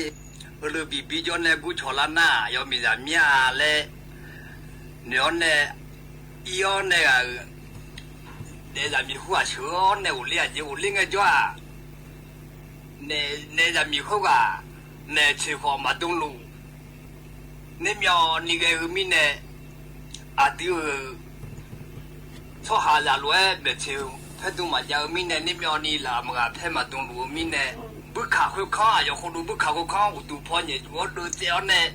พิธีบิดว่าจะคนมีเนี่ยขาพิธีย้อนยุ่งและดูอุกาโดล่าพิธีย้อนยุ่งและดูอาขาพิธีต่อเติมดูอุกาโดล่าบุคคลข้าอุตุพอตัวเจ้าเนี่ยชื่อและชื่อดูบิดมีเนี่ยบุคคลอุตังพอตัวเจ้าเนี่ยบิดมีเนี่ยอุกาโดล่าจีน่าลามากับเพื่อนบัดดูมีเนี่ยอุตุก็อุเชจูที่จีมาจารุมีเนี่ยที่จีมาจารุมีเนี่ยงาเจ็บพอขอยอเนี่ยอุเชก็อุเชรู้จังเนี่ยอุลัวขาเชลุเมล่าคุณมีเนี่ยงาเจ็บพอขออุเชปากขางาเราอุเชปากขาอุเชน่าตัวลูกอาปะปะคูลมุงเล่ลาจูลาจานเนี่ยเชจานเนี่ยก็มองลังลักขันเนี่ยอุลีมีเนี่ยอาดีอาขามาโยจูโยกหุกาโดล่าจีโยจูโยกดูเธออุเชจินี่คุณมีเนี่ยอาดีอาขาตัวตามีจ้าอุตัวเป็นมาชงโคเลยมีจ้าอุเชงอาเจชิขอเลยตาคุณมีเนี่ยพิลิตตัวตัวกาโดล่าเมื่อที่ เธอรออยู่สาหลอมูข้างเงยจีปากยอแต่ยอดูยอเชื่อปากจีถึงการดูล่าจีเชื่อเนี่ยเล่นกันจ้าน้องงามียากือล่าเลยเนี่ยเชื่อเนี่ยเลี้ยวเนี่ยชาจุกาเชื่อเนี่ยคือเล่นกันจ้าเนี่ยจะมีคุยอ่ะบ่ทางจ้ามีเนี่ยชาเนี่ยมาจ้ามีเนี่ยชากูมาเชื่อหูเลยเนี่ยจีมาเชื่อหูเลยเนี่ยงานนนเนี่ยชอบมาชอบเนี่ยอุเชื่อขอจูยื้อขอจูลีเลยไอ้ก่อนนี้ชาข้าผู้เลี้ยงจ้าน้องข้ากูชอบละกันดอกอีดอกเนี่ยน้องมีจ้ามีกุลีแล้วพี่มีเนี่ยมีชอบหามาเพียจีน่ามาเพียนี่เชื่อเนี่ยอุลีน่าชอบกูเว้มาจอบเพื่อจีมาจอบเพื่อมีวันนี้ลูกยาสารแต่ใจเนี่ยพันนี้เราชินนี่แต่เรื่องแต่บีจอจีน่านอนในปีเนี่ยละเงามีจ้าเถอะกันชอบหาเนี่ยมาจอบมีเนี่ยมาจอบผุมงานเนี่ยมาจอบเนี่ยละงาจนเจ้าผังงาเลยเพื่อมีเจ้าก็พาไอ้จีงามีจ้าเนี่ยมาอยู่พื้นยาเลยเนี่ยจีนอนในปีเนี่ยละงามีจ้าเถอะกันอุเชื่อขอจูยื้อขอจูอยู่งาขอละงาเลยงายื้อขอมจูเชื่อมันจูมีเนี่ยเลยน่าเราขลังยิ่งเตะเจดูคนจีผู้จีเตะเจดูชอบเนี่ยมาเจ้าผึ่งชอบที่สักกะละกาเลยเนี่ยจีพิมพ์เนี่ยเดี๋ยวก็ตัวไม่เลยจีน้องมายังละนุขาเกินนี้นอนเนี่ยมาเวลานุขาเกินนี้กับชอบต่อเป้าเนี่ยน้องมียาที่พอปาน้องที่พอปาแล้วอยู่ลีเลยเนี่ยจีชอบเนี่ยมาดามายังละนุขาเกินนี้เลยคุณมีเนี่ยอาคาโลคาโลมาทอปาอุกาเนี่ยดูละจีก็คุกายาทอปาจีเนี่ยจะมีชื่อมีเนี่ยจะมีเจ้าพ่อขาดีจะไงมาเล็บผือมายังละมีเนี่ยคุณมีเนี่ยโลคาโลมาคุณมีทอปาเนี่ยอาลีที่พอพิองอาบุที่พอพิองแล้วอยู่คุณมีเนี่ยโลคาโลมาทอปาอุกาดูละจีอะค่ะน่ะคุณมีเนี่ยชื่อเนี่ยน้องมีจะชื่อเนี่ยอุลิงเงอีเขาคือลิงเงจ้าอายุอุเชื่อเธองอแล้วเนี่ยนุ่งขับด้วยตัดเมียงเลยเนี่ยจีน่าอุเชื่องอแล้วเนี่ยนุ่งขับด้วยตัดเมียงจีคุณมีเนี่ยอาขานุ่งตัวหน้าบ้าขาดเราเนี่ยจะมีคู่เอาอุเชื่อคู่งอแล้วเนี่ยตัดเมียงกันเนี่ยมอดอจีคุณมีเนี่ยอุเชื่องอแล้วเนี่ยนุ่งขับด้วยตัดเมียงหน้าอายุอุเชื่อกากามาอิดอยู่เผื่ออายุชื่อกากาอุลิเมเลเนี่ยจีอาเพื่อมีเนี่ยคุณมีเนี่ยยังมีอาบัวนุ่งชื่อขับเบียงยากาเลนุ่งชื่อขับเบียงยาลูพิอาโถเลชายาลูพิอาเลคุณมีเนี่ยอีกข้ายาลูอาจียังมีอาบุนุ่งชื่อขับเบียงกันยาเลอายุชื่อคุณหงกาอุลิอาจีน่าชื่อหงอาเลน่างอเขียวเนี่ยอายุดูบิจ่อเลอาจีคุณมีเนี่ยอาคาอามาขอขือจ่อคุกาดูล่าจีอายุจีคุมจ่อกะน่าหลาจอมเมลอขอคือจ่อน่าจ่อพายังล้านหน้าคนนี้อีเนื้อจะมีคุกาชอบเนื้อชื่อกูมีเนื้ออามาคู่เลี้ยจีเนื้ออามาคู่ละเลี้ยอายุจะมีน่าอายุอามาคู่ละเลี้ยกาแต่อีอาจีน่าอายุอามาคู่บอกเอามีเนื้องามีอย่างนั้นมาจอนี่มาชิคุชญาเลเนี่ยจีอามีคนนี้อายุมาอยู่คุเลงาเลน่าตัวไม่เลเนี่ยจีล็อกของล็อกของเลล็อกของมัวเนี่ยดันเลป่าคุป่าคุดาวพอพิอทีมละแต่พอพิอทีมแล้วเขาเรื่องนี้ดูดาวพอทีดูละถ้าพอทีดูแล้วขาดทุนเนี่ยเปียตุนช้ออาจีมขอเปียเนี่ยตาเมียเนี่ยดันเล่เรามุ่งน่ะที่น่ะจ่าเรามุ่งเดือเนี่ยเนื้อข้าวตัวเนี่ยล็อกของลีเลยจะล็อกของลิงไงจ้าอาบุทีกาอาลีทีกาแล้วเปียเนี่ยขีทาลีเลยจะล็อกของผู้ที่หัวเลยหนูว่าเนี่ยอามาอยู่พอพิองเลยคุยมอน่าเนี่ยล็อกของเราคุยมาอุลาเลยเนี่ยจีน่าเนี่ยอามาคุยอายุอาบุคู่ละลือเลยอยู่ไงลูกเขาอยู่กูน่างาจะมีอ่ะตอนแม่มาแม่ยืดถิ่มยาลีงาตอนแม่ไม่ลีเลยเนี่ยยิ่งไงจ้าลูกเขาอีกไงจ้าลูกเขามาขอช่ามาขอคุยลูกเขามาขอเปียเอาในจิตทุกทางก็ยังมองไงจ้าโอ้งาจะมีอ่ะตอนแม่ไม่ยืดมาพาลงงาจะมีจะอยู่ช่องเลยยืดงาเลยเนี่ย ล็อกของเอคือนาคุจิอุเลอมิเนล็อกของเธออดีอาคาล็อกของมูเธอเนฮุกันเนมาบิกุฮุกันเนมาอุลาลาและอินาคืนนี้ล็อกของเราหุ่นเนมาอุลาและจะอินาคืนนี้ฮุกันจะลัวเจหุ่นมิเนล็อกของมูจินีถึงการโดล่าอาคาล็อกของตัวหุ่นมิเนอดีอาคาเนื้อจะมีหัวชะกุเงลูตัวเนี่ยละชูบิวจินีเดี๋ยวจะมีหัวพันธุ์เราเยอะแต่พันธุ์เราชินีแต่ลูบีบีมือตัวมิเน่พันธุ์เราชินีลูแต่บีงาเลยเนี่ยลูตัวเนี่ยเลยบีบีไม่เจอคนมิเน่ลูตัวยี่ถึงกันโดล่าลูกของมูยี่ถึงกันโดล่าลูกขาลูมาทอปายี่ถึงกันโดล่ายูขับเบียบ้าขาดอยี่ถึงกันโดล่าขอคือจอยี่ถึงกันโดล่าไม่เจอเดือขาคนมิเน่งานเนี่ยจะกายากาหน้างานเนี่ยจะมาลูหน้างานที่ปูพายกาลีอาสุอากอนี่คนมิเน่งานก็สิญญาเนี่ยจะมาเงือชนเนี่ยจะเนี่ยละก็ก็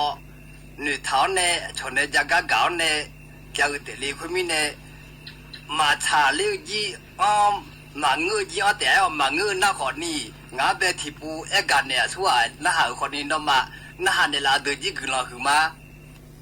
เธอนะล้อเลยนี่อเดืออาขาก็อเดืออาขาจะก็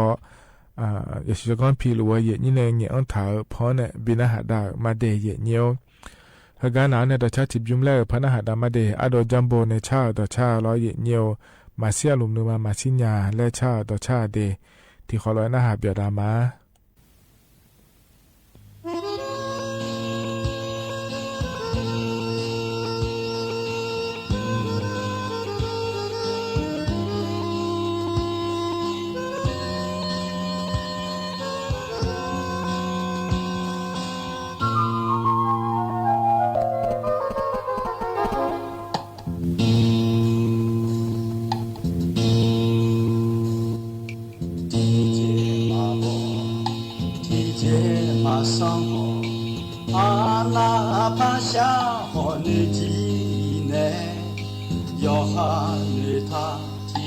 强大的强光落把你怕吗？别在干嘛？下上小面，下上看错大有吗？咋嘛呀不送酒，娘嘛呀就送的好。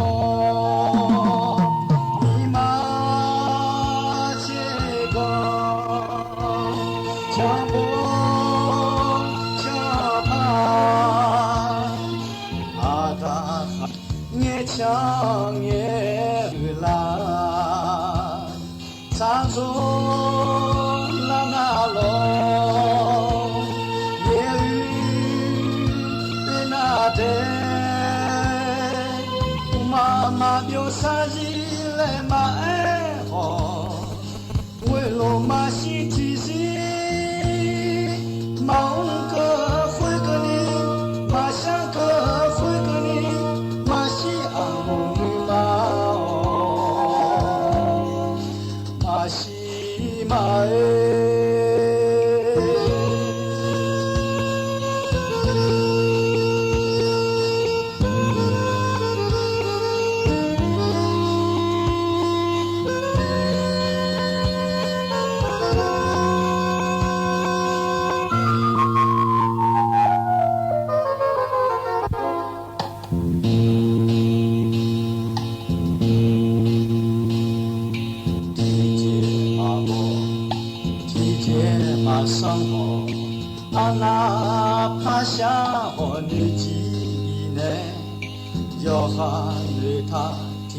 强大的强光落把你怕吗？别在干嘛？下上小面，下上看错大有吗？咋嘛呀不送酒，娘。妈呀就送的你妈这个家母家爸阿达哈吉面强哎啦唱出啦啦咯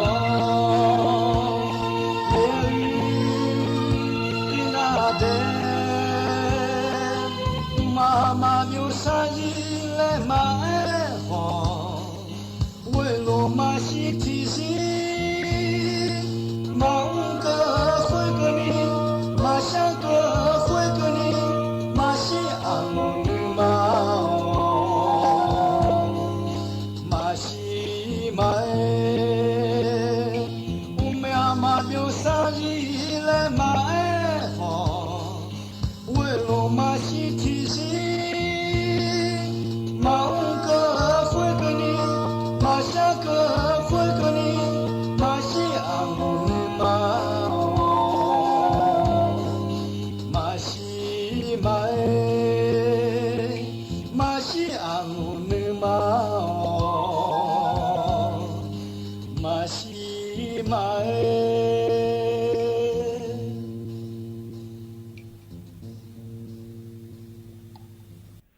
เธอนะต่อชาใจจีบยุ่งมาเยี่ยมพอในบินอาหารดาล้อยานาหาเบียวดูเดย์เยี่ยมเหกันเลยนะล้อ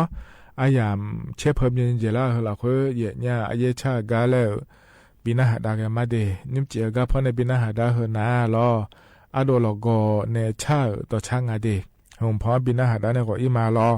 อุจิยุงไม่ได้เยี่ยเดียขันสอนจนงานกลาแม่เยี่ยหนาอันนั้นล้อถึงมีแต่ขันสอนราคาเชตานิทุลาในงานเนี้ยอายุเชื่อเหมือนไอ้ที่คอรวยแล้วพระถอนจุลมาเดก็อิมาเดอุดูธรรมะ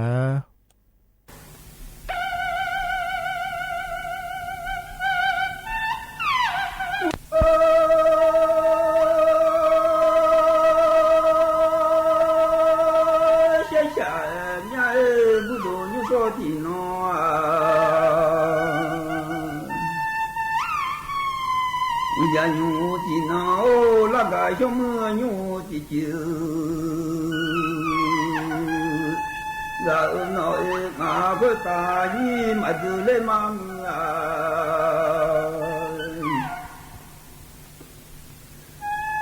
ai với ta nhi mà từ có thể tôi có với ta mà để liệu mà ông ai lâu nhi cho lên điều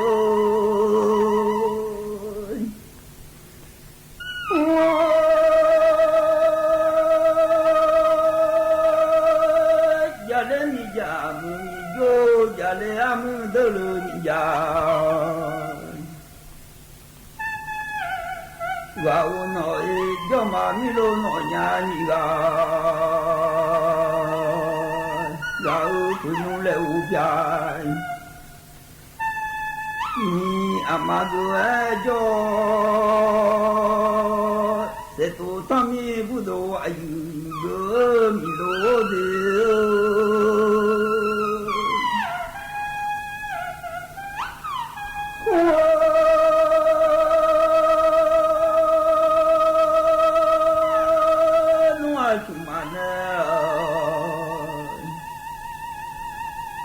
bộ mang sa do do ba nya yo ma mi lo no nya ni ga le ma de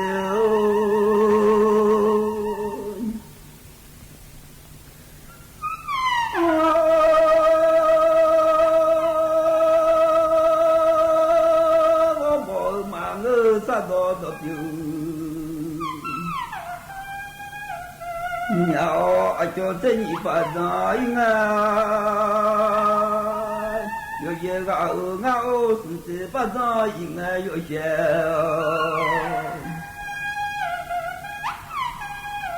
ga ngao yo ga wa da so la nu mang nga le cha ma na cha pi nga le du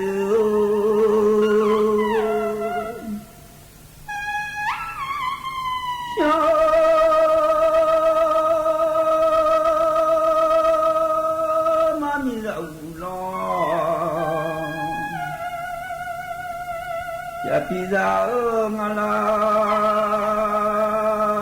yo wa ga za tu lan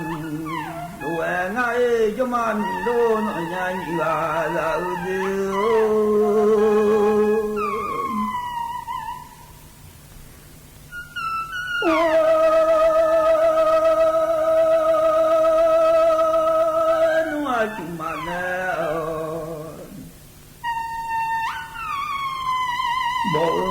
ta do do ba nya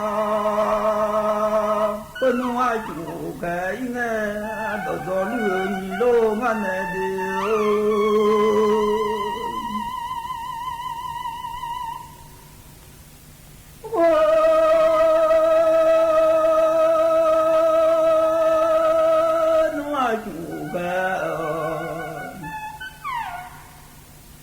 do do lu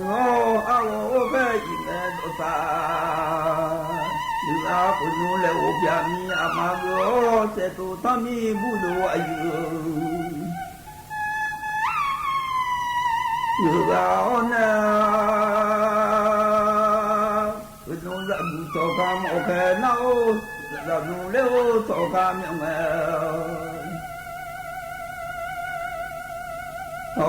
a cho ku ma ji jo ye a cho da ko ku ma jo yo ji o mi lo nga de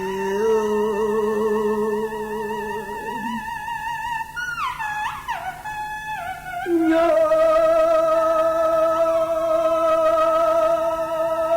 ma mi lo no nya ni ga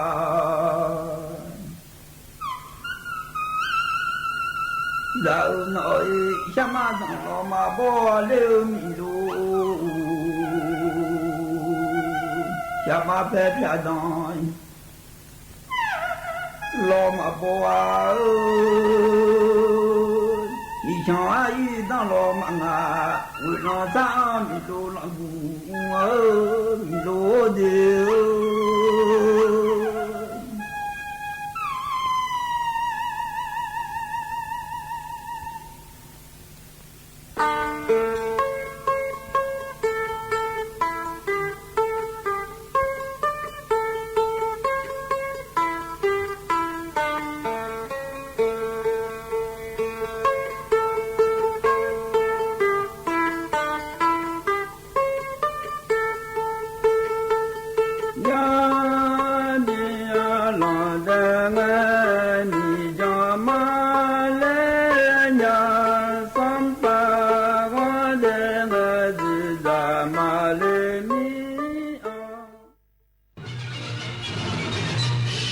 สถานีวิทยุกระจายเสียงแห่งประเทศไทยและเครือข่ายทั่วประเทศเสนอข่าวต้นชั่วโมง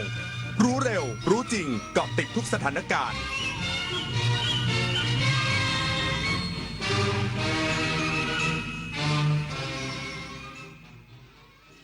รับฟังข่าวต้นชั่วโมง 22 นาฬิกากับพิญญรุ่งสมัยรองนายกรัฐมนตรีและรัฐมนตรีว่าการกระทรวงเกษตรและสหกรณ์นำเสนอศักยภาพสินค้าเกษตรพรีเมียมของไทยในงานเกษตรนานาชาติที่สาธารณรัฐประชาชนจีนอีกสักครู่กลับมาติดตามรายละเอียดครับสิทธิอย่าเสียสัตว์พดุงไว้ซึ่งคุณธรรมติดตามเรื่องราวของพาลินวานอนผู้กล้าหาญจะเกิดอะไรขึ้นกับพวกเขาสู่ความยิ่งใหญ่ของโขนมูลนิธิส่งเสริมศิลปาชีพวันที่ 6 พฤศจิกายนถึง 8 ธันวาคมนี้ณ ศูนย์วัฒนธรรมแห่งประเทศไทยเปิดจองบัตรแล้ววันนี้ที่ไทยทิกเก็ตเมเจอร์คุณได้สิทธิ์กู้เงิน 300,000 บาทหากสนใจคลิกลิงก์นี้ได้เลยอย่าคลิกเด็ดขาดงานพาร์ทไทม์ออนไลน์งานสบายรายได้สูงอย่าเชื่อครับชีวิตจริงไม่มีใครคอยเตือนแบบนี้กลโกงอันแยบยลอีกมากมายของมิจฉาชีพโดยการส่งข้อความโทรศัพท์สายโทรเข้าหลอกส่งพัสดุรวมถึงแอบอ้างเป็นเจ้าหน้าที่รัฐป้องกันอาชญากรรมทางเทคโนโลยีด้วยการไม่โลภไม่ตื่นตระหนกกับข้อความชวนให้หวาดกลัวไม่หลงเชื่อใครง่ายๆรู้เท่าทันสื่อไม่ตกเป็นเหยื่อของมิจฉาชีพ สายบุญยุค New Normal ใช่คุณหรือเปล่า สัตว์โลกน่ารักที่น่าสงสาร สร้างวัดสร้างโบสถ์เขาว่าบุญหนักทำบุญสร้างบุญสร้างกุศลโอ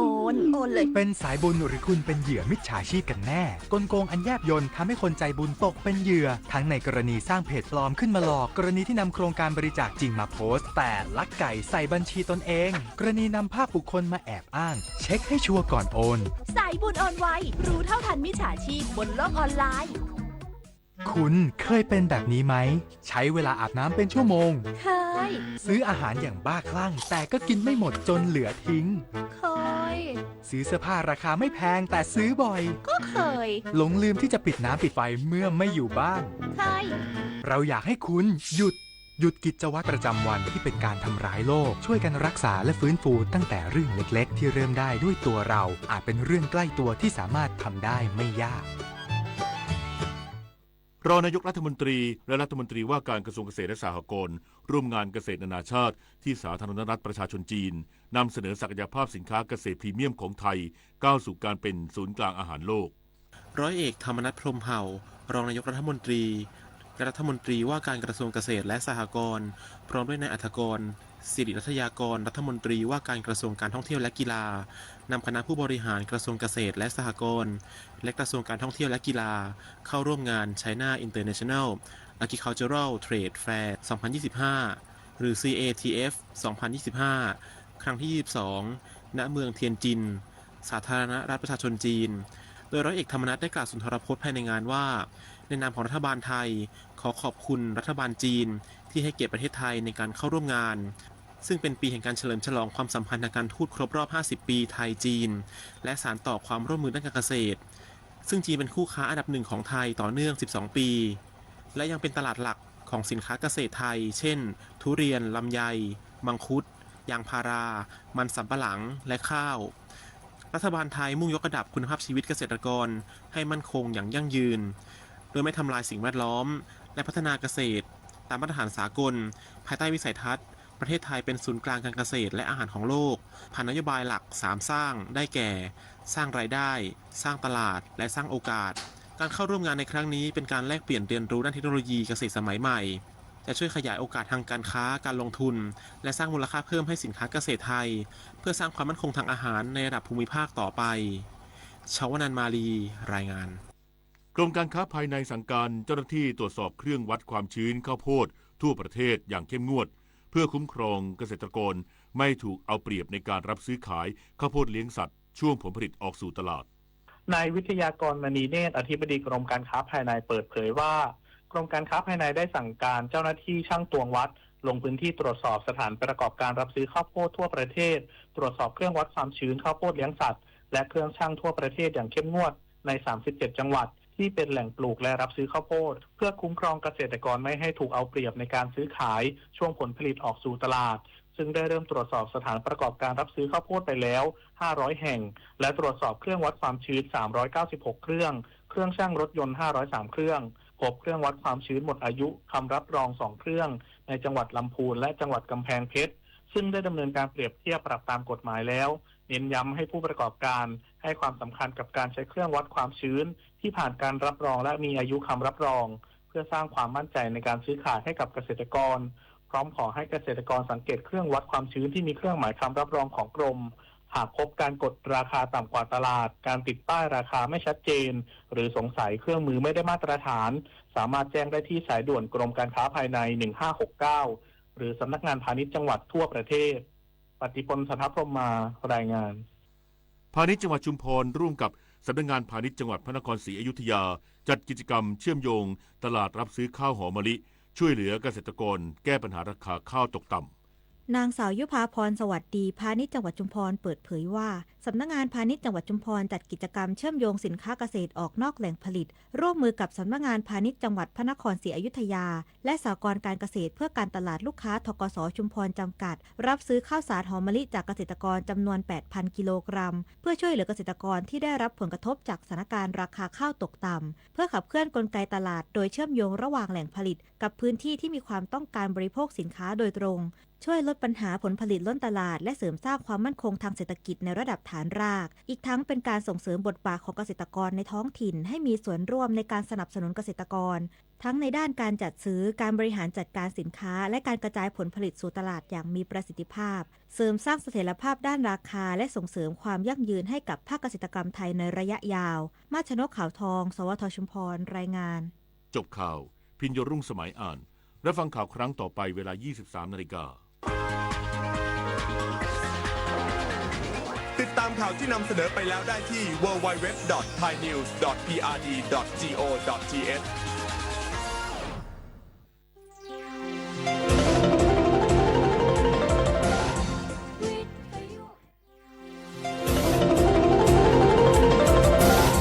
วิทยุแห่งประเทศไทยให้ความรู้คู่ความสุข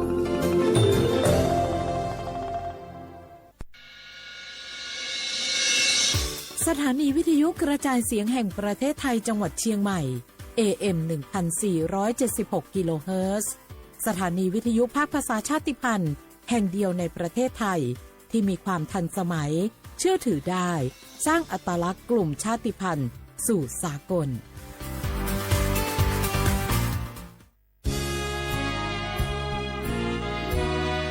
พระบารมีปกเกล้าเพื่อปวงชนชาวไทยจากพระราชกรณียกิจนานับประการที่พระบาทสมเด็จพระเจ้าอยู่หัวและพระบรมวงศานุวงศ์ทรงทุ่มเทพระวรกายทรงงานอย่างไม่เหน็ดเหนื่อยเพื่อประโยชน์สุขของประสบนิกรจากโครงการหลวงสู่การพัฒนาแหล่งน้ำส่งเสริมการศึกษาและด้านสาธารณสุขที่มุ่งเน้นการพึ่งพาตนเองและการพัฒนาอย่างยั่งยืนทุกย่างพระบาทคือการทรงงานทุกพระราชดำริคือพลังแห่งการพัฒนาเพราะประชาชนคือหัวใจของแผ่นดินร่วมเสริมสร้างความรักในสถาบันหลักของชาติโดยสำนักงานประชาสัมพันธ์ที่ 3 กรมประชาสัมพันธ์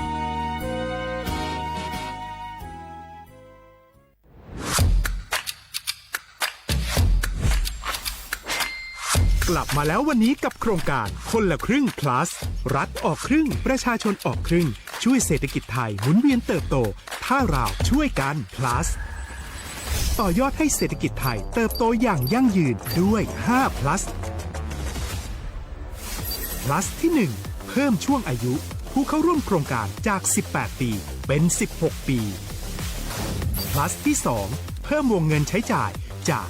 150บาทเป็น200บาทเพิ่มพลังซื้อของประชาชนเพื่อกระตุ้นการหมุนเวียนในระบบเศรษฐกิจฐานรากลดภาระค่าครองชีพ plus ที่ 3 เพิ่มสิทธิพิเศษด้วยการดูแลผู้ที่อยู่ในระบบภาษีให้ได้รับสิทธิพิเศษมากขึ้นเพื่อสร้างแรงจูงใจให้ทุกคนร่วมอยู่ในระบบอย่างโปร่งใส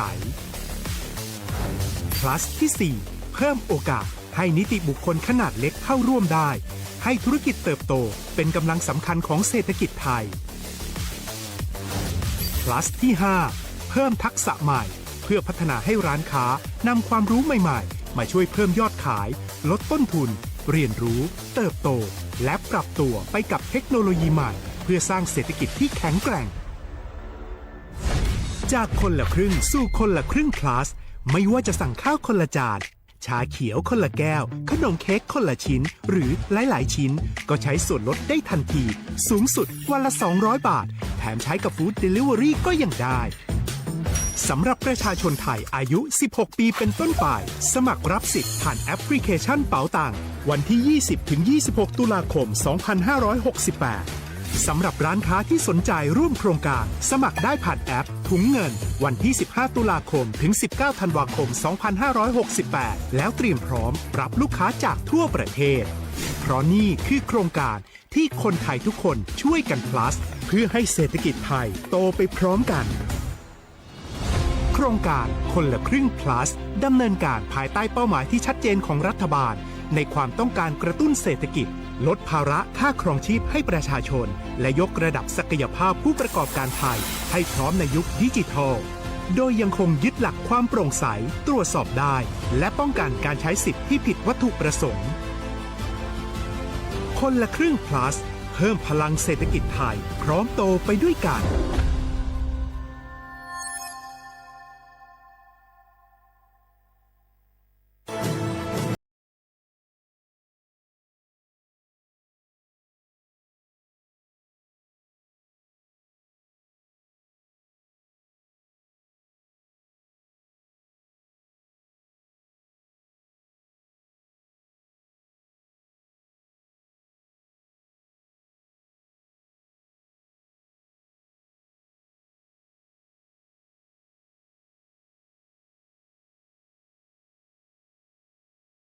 แพร่ความลับผู้อื่นนำความลับหรือภาพลับผู้อื่นมาเปิดเผยผ่านออนไลน์หลอกลวงคุกคาม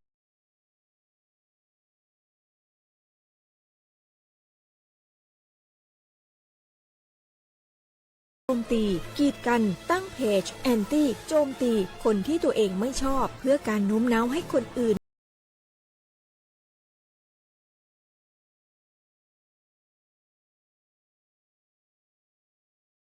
แก่บนโลกออนไลน์ไม่ใช่เรื่องล้อเล่นอาจสร้างผลกระทบที่ร้ายแรงกว่าที่คุณคิดด้วยความปรารถนาดีจากสำนักงานประชาสัมพันธ์ที่ 3 กรมประชาสัมพันธ์ในยุคที่เทคโนโลยีก้าวกระโดดโจรออนไลน์ก็ก้าวตามมาติด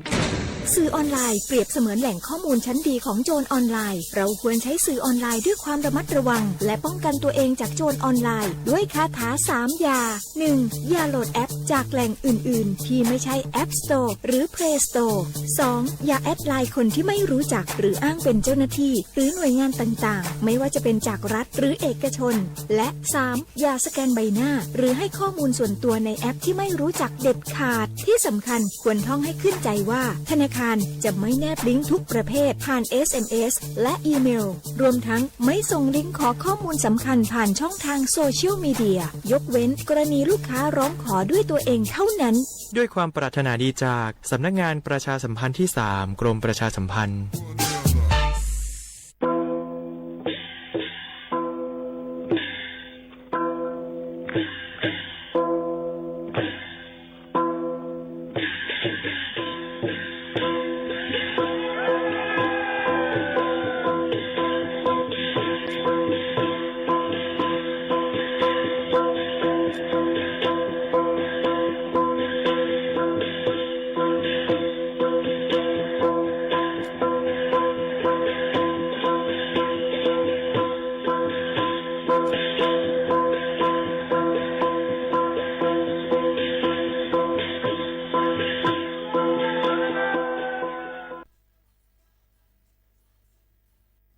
พี่น้องเขาสนใจใครปืนเผาผ่านตั้งห้องเปิดเซ็งสวทเก้งใหม่ปั่นตั้งหูห่มปาดังมีดังซื้อถ่อมแจ้งแล้งหลีกว่าไก่ในปืนตีเจดอนเก้งใหม่กับสืบมาเลยดี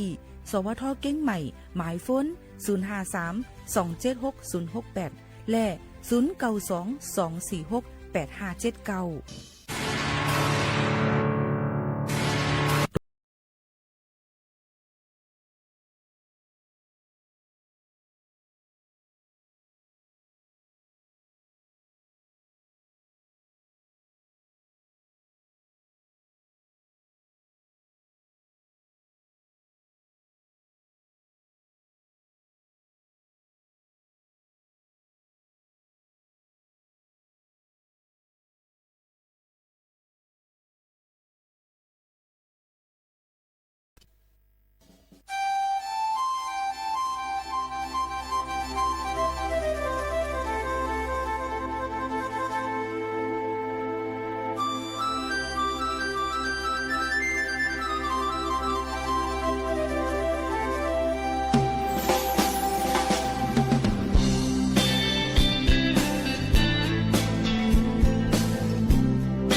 มื่อสูงค่าเมื่อสูงพี่น้องพุงยินถ่อมว่าเขาตั้งเสียงค่ะคุบทบจอมปอมแม่พี่น้องเขาที่ห้องปล่อยเสียงเก้งใหม่ AM 1476 kHz ค่ะเมื่อได้ถึงมาวันเสาร์ที่18เดือนธันวาคม12เฮงปลาย25ปีใต้สวย1ปากปลาย19ปีก็จาก13ปากไป87คู่อยู่จอมขาวหมู่ขาวนวลค่ะเมื่อในเป็นเรือน11ลอง11คำฮอดถึงมาเสยอยู่จอมกันดีในสีและยินถ่อมบารังเพียงความป่านเก่าฝากยืนสู้ถึงปอมแม่พี่น้องเขาแค้นดอกไปเมืองมองไปใหญ่นำเสกำค่ะหัวก็ยิงเล่าเชียงหวามเลียนนัดใจวามเฮาปีเปียนนามีที่เมืองกลาง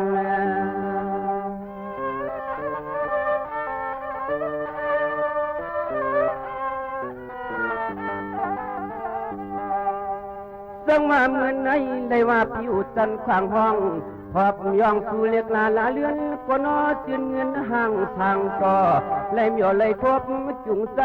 เธอคำลัง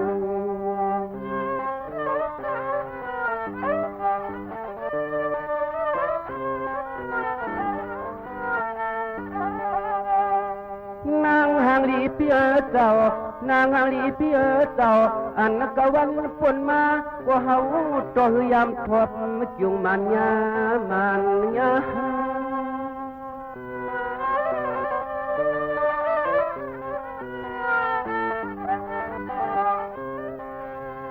เมื่อในติลิว่ากามทุนมุนนต่อ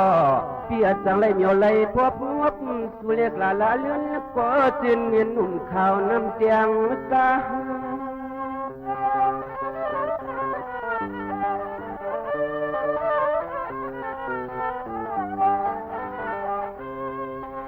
หยอดลำก็นอสำจริงลูกยิงหางหลีเปื่อนปีวันในสู่ลูกตังภายละเจ้าเขาตังปลายหนึ่งตัวกวางแก้มอ่อนควางเฮาขย้อนทำเฮาขย้อนทำเด้อนอ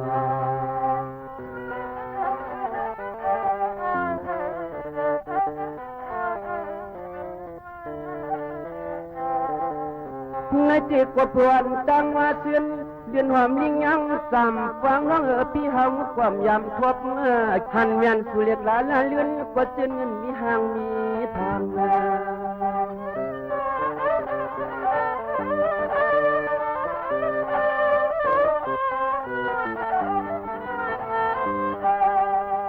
วันนั้นในปีในเลือนในมันเถือกสุเลี้ยวก็น้อเจ้าจางปีที่ในทบจุงมันทุกมันทุก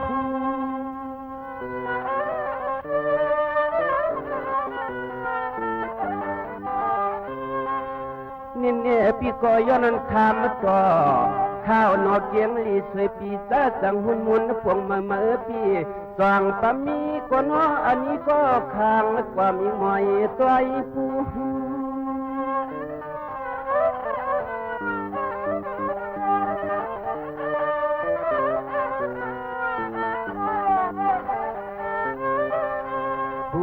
เจ้ป้องหัวใจเลยหันในยักเลยตัวผู้กวยว่ามันพิสานต่อเรียบเสียสามีก็กว้างพอตัวไว้สับป่าสับยำสับไปลงเจ้น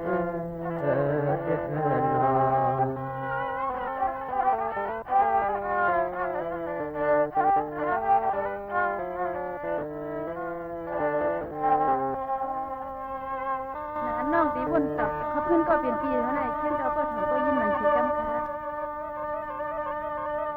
เปียโมเลียน้องปีดีทำสมัยยันเก้าปีกันตั้ง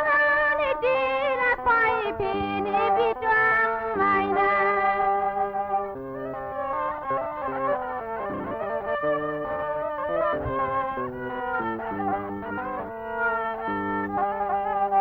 ใส่น้ำฟ้าน้องยิงพี่มีชื่อก็ที่ร้านนี้พี่แค่นั้นตัวเปิดตัวแต่มาแต่น้องยิงพี่ก็พี่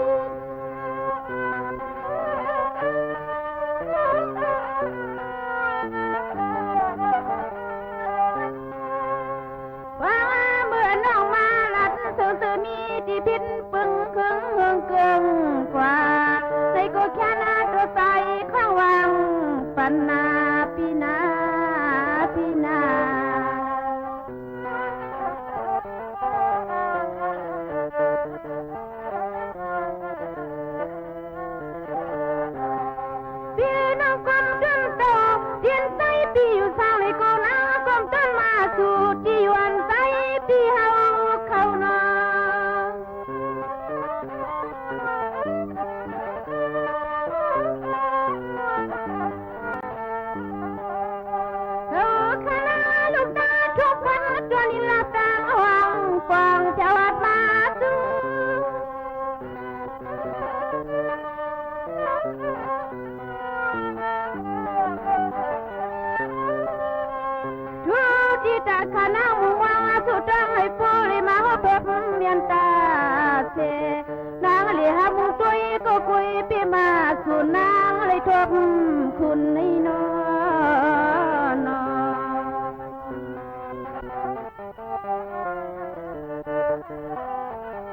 องการลงเส้นสายหมายหับสิทธิ์นะคะผ่านแอปเป๋าตังนั่นนะคะก็จะมีโหลดแอปพลิเคชันเป๋าตังนะคะเนาะยก็เข้ากับผูก G-Wallet ให้มันเยาตุยก็ดีกว่าเนกดีของโครงการคนละครึ่งพลัดนะคะมันสิมีไว้ที่หน้าเป๋าตังค่ะเนาะยก็อ่านล็อกไลน์ยมันยก็ลงเส้นสายหมายค่ะยก็มันก็ติเลยขอความมาว่าเฮาติเลยใจสิทธิ์มือเลยจึงหือนี่มันก็ติหมอกรัดปันเฮาค่ะจึงหนังในเกี่ยวกับลองต้นโครงการคนละครึ่งพลัดในปี2568จึงหนังในค่ะพี่น้องเขาค่ะนี่ก็เป็นตอนโครงการลีๆอันจอมห้องดงดังเมืองซึ่งไทยเบิ่นครึ่งปองให้สร้างเอามาฝากตอนถึงพี่น้องเขาจึงหนังในค่ะอ๋อค่ะเลยลือฮือลือใจถ่อมด้วยเพ่งความกันเยี่ยวในจึงยิงหัวข่าวนุ่นก็มีเกี่ยวกับไปลองว่าเจอจัดคือก้นเจอเลยก็อ่ำว่าลิกไลฟ์ฟิงเงวันเมืองแลศึกปืนนั่นตื้นอ่ำผาดยานกันเลยค่ะนะเหมือนอันลิกไลฟ์เฮืองนั่นเพราะว่าเมืองอันลิกไลฟ์เฮืองนั่นในก็ก้นเมืองเขาก็ขึ้นใหญ่ค่ะก้นคืออันขึ้นใหญ่นั่นก็ลิกไลฟ์เขาก็ตีเฮืองว่าจึงหนังในอยู่ค่ะนะเมื่อหนังเมืองไต้เอาคาในลิกก็เตรียมตัวความเต็มคอฟิงแงก็คือปลาจับมานำลินหินผาวันเมืองเฮาอยู่เสตาก็เปื้อเลยผัดยานลิกไล่กว่าตั้งหึงแลลิกไล่เฮาจังอ่ำจังเฮืองเหี่ยวค่ะนะเพราะนั้นจึงเฮาขาจ่องไกคุกคนเฮาคุกคนวงจะไล่และบางปอกว่าเนี่ยคู่หมอภูมิปัญญาใหญ่ลวงเขานั่นก็เฮาสอนปันบอกปืนแพร่ปันกันในนั่นค่ะนะและเฮาสืบสอนปันลูกปันล้านเฮาขาดดีเดลีสิออนต้นเสกเก่ากันอยู่ค่ะนะย้อนนั่นแหละนำกัดภูมิปืนหูเขาย่ำเหลียวนั่นตัวตายก็จืออ่ำหายไล่อ่ำปึงให้พ่อจังยังจ้อมกว่าปานสึกปานเยี่ยวนั่นก็จังเลยคึงออกเป็นมานั่นค่ะนะกูลองกวนอ่ำว่าปับลิกพื้นไล่5ลองปืนหูตั้งหัน5จึงหนังไหนค่ะลิกกึมก่อเคอจึ้มลิกส่วนก่อเคอหย่อนลิกจึนก่อเคอขึ้นลิกย่อมก่อเคอน้อมลิกแก่นก่อเคอแขนลิกแล้วก่อเคอเหนียวหลิกแพก่อคือแง่หลิกหลมก่อคือจุ๋มหลิกเหมอก่อคือเหย่อหลิกเว้าก่อคือเมาหลิกเลี้ยงก่อคือแห้งหลิกเมาก่อคือเหงาหลิกหันก่อคืองานหลิกย่านก่อคือกันหลิกลึกก่อคือคึกหลิกใหญ่ก่อคือไปไหนนั่นก็เป็นข้อความอันก้นอันผู้ลงเหรียญกัดแขนเขาเสียแล้วเอามาฝากตวนชู้ถึงปอมแม่ปีน้องเขาให้แรงยินถ่อมจ้อมกันแลอ่อนกันคัดเจอสืบเฮียนหาตั้งหูปีหยาตั้งหมอเฮาบ่เต็มตัวลีกไล่ในนำตันก็คือก็เป็นพ่อดีดัดตัวคามอขานานค่ะนะฝากตวนชู้ถึงพี่น้องเขาเจ้าหนังไหนค่ะ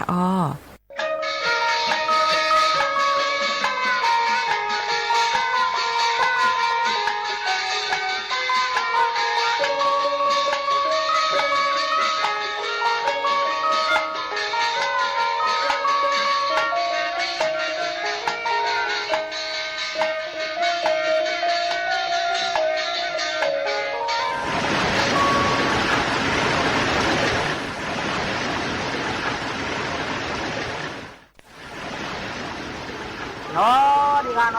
เมืองตลาดสำคัญนะในชุมชนหูเวียนเขาดีกันเลือกแก่หางให้ดีๆเลยนะคือมาตามมันเขาตัวพูดว่านะคือถึงรวมมือดีขึ้นต่างๆทันทีเลย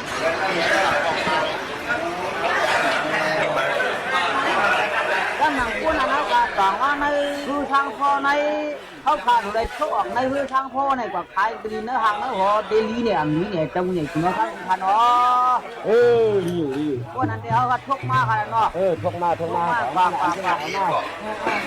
ลูกโอนเขายิ้มเนี่ย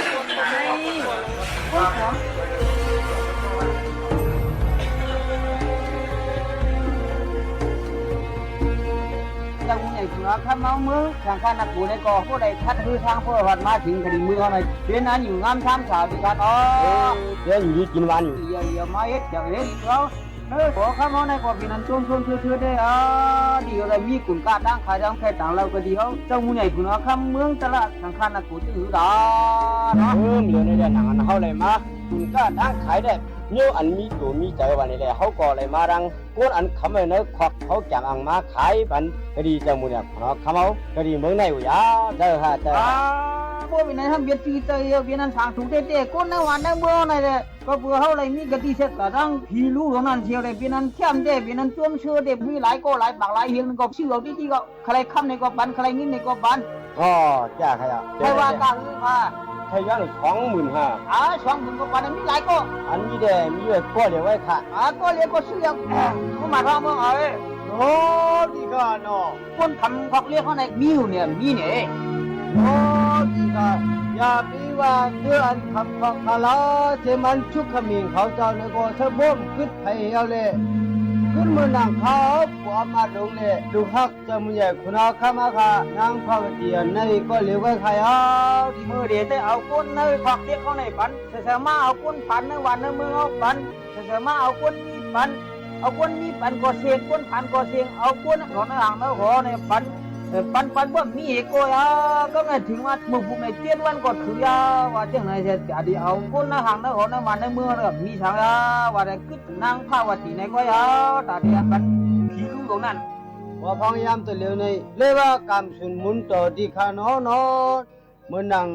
สมุนใหญ่คุณเอาคำต่างเมืองเขาซ้ำเลยเอาคนมาขายเป็นเฮาในเป็นมีสุนมีหลับเต้ๆดีขาเมื่อนังนางเอาขาในก็เกลัดจังค่อยจังตายอยู่ดีขาเนาะทำไมได้ตายเอาไหนเขาเดี๋ยวอาปันให้ในมือเจ้ามือเนี่ยคุณเอาคำเมืองราชสังขารโกนมาไหนใจก็ดักกิเลสขามเอาหนังนั้นข้อปงความเอาจังนะเอาเลือดดีขาเนาะเปลี่ยนใจอ่อนในเนี่ยเจอใครคนก่อนในนั้นมันมีอัดเบียดจังหือมันมีตางพิษจังหือพวกอะไรเอาคำในขอกเรียก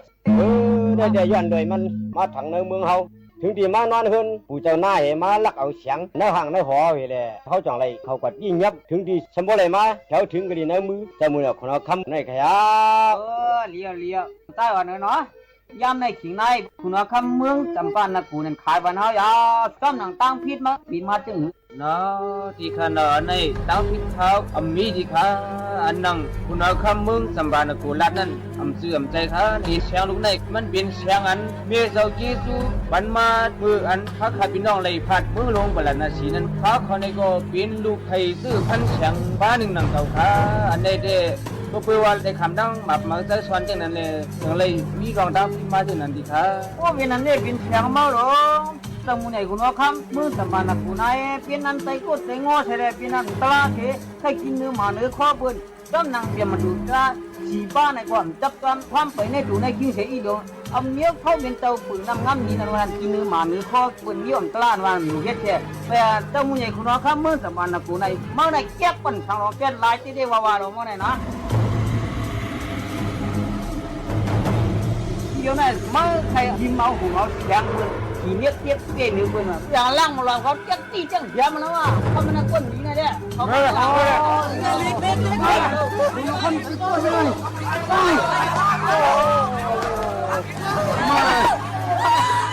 ฮัลโหลจังตายว่ากันไข้ว่า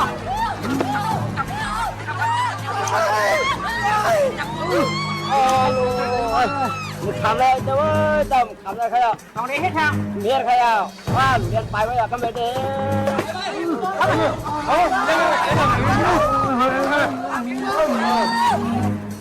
มันวันไหนขอกเรียกเขาแหละโน่ดีนอนโน่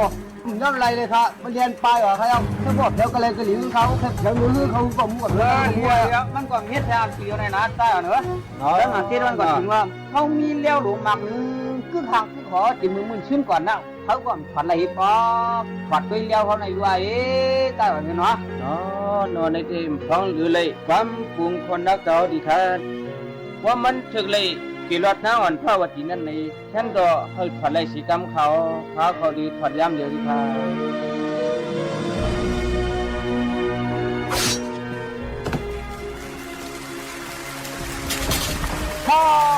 พอเลยพอโน่พอเลยเจ้า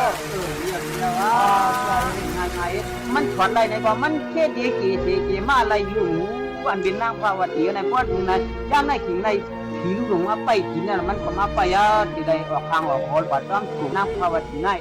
ทั้งเทวากับเอาตายพ่ายลงไรพวกนั้นจึงจ้อมหนังทะเลวันทะเลเมืองก่อนดีปานที่ปันเตรียมเมืองที่ไรเฮ็ดบุกคุยอาเป็นนางภาวดีในย่ำในขิงในเนี่ยตาอ่อนนางนั่นกว่ากระดินผีลูกหลงตั้งเดียวขันไฟไว้ละได้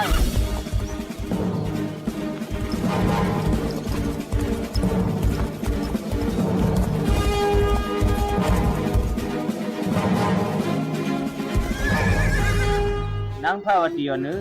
ถึงกระดีเนื้อมาเห็นลูกน้ำมาพาลูกยาลงนะเพราะว่าที่นั้นเจ้าพี่เปิดตัวเจ้าอันมีลูกของที่มาเว้ยเจ้าพี่อำคว้างเหลือไหลเจ้าเข้าเฮเลได้เลยเขาเนื้อช่วงพี่ลูกหลงในใครเอาเจ้าพี่ที่ที่ซึ่งทั้งเจ้าพี่หุ่นกะเตรียมน้อยมองเจออยู่ที่คานอพี่ดีก็นายที่เปิดตัวมือพี่ลูกหลงมาเจ้าอย่าพี่มีลองเจอเล็กเจอน้อยทางนั้นเจ้าพี่น้องก็ขี้คมที่แลอยู่เปิดทาที่รู้ให้สังไหนก็ใครเอาเตืองเก่าเตืองผ้าวันที่ไหนอันนี้แค่สาบานอ่อนถ้าน้ำนี่ตั้งเลยก็เข้มโตมาเขียมาให้กันเดี๋ยวมาใครเอาอ๋อเลยต้องมุ่งใหญ่หัวเข้าในเมื่อได้ใจดีใจวางลงลาลังซ้ำปันเป็นช่องก็รู้มั้ยผิวท่านน้องครูเน้นท่านน้องครูเน้นใครเอาน้ำพาวเดียวนี้อย่าปีนจ้องไม่เคยสังแค่โดนกีซีเกมาล้างใครก็ด้วยงาของชิกเหลียวชะบุตัดลำคอมันนะคุยกะเขาเรียกกันหน้าชีตาก็ความเป็นมีไว้ยิงยาเป้แห้งขึ้นอันวันนั้นเมื่อดีหูถึงพี่ลูกหลงเฮ้ยถูไม่ชะบุตันโผเมมือไว้เลยอยากก็มาขาเก่งเงี้ยไม่ได้หูเขาว่าไอ้พี่ลูกหลงในพร้อมเอาตายไปได้เต็มมีรองกัดเย็นเจอเนื้อเมืองตลาดสังขารนักกุหลงในมันดีเก้าเห็นไหนกุยกะโบมือไทยรวดดังอาศักมือนั่นในกะมึงตลาดสังขารนักกุหลงใน7 วันหนึ่งก็อันเมื่อย้อนกินนั่นเมื่ออย่าปีย้อนสีปอกสีเอาเลยป้ายกว่าต่างตีต่างเลี้ยนนั่นตีเป็นอันจือเจอบ่เมื่อเสียหลายเจอเมื่อก่อนชี้ความเขียวไม่ได้หูทำไมกว่าโอ้ยเงียบเอาการข้อไม่เห็น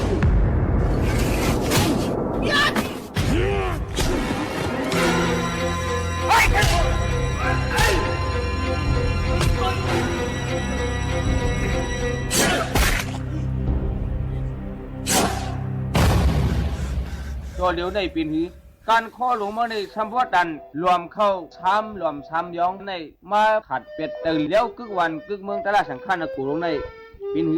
ปีนี้มากันใน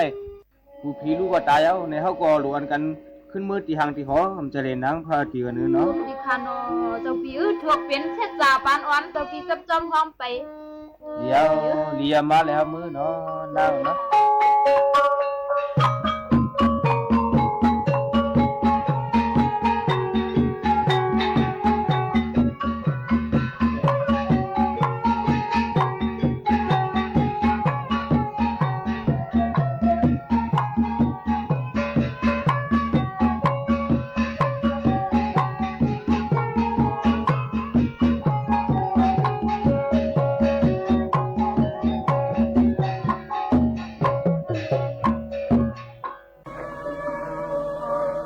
น้องเหรอ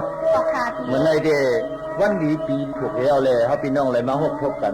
แล้วก็ปีเดเลยย้อนสอนมนต์ก็ประตูนี่เลยในปีนี้ใจครูใจเรียนเจ้าคนใจเขียนใจนอกใจต่ำต้องให้เจ้าหน้าก็ในย้อนในดัดเนี่ยน้องเขาเอ็นนะขอค่ะพี่เราค่ะเลยพี่น้องยิ่งค่อยขำค่ะเดี๋ยวน้องเลยโทรมาบีบวนนั่นหรอกสติเนี่ยเจ็บมันไม่ใครบอกเลี้ยมลกมักหลดของลีมือเองตัว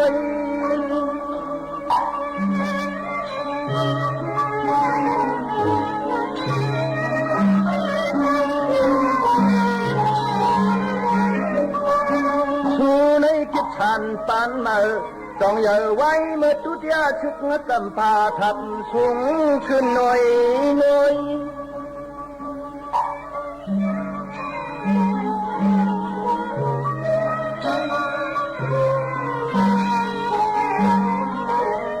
ส tuổi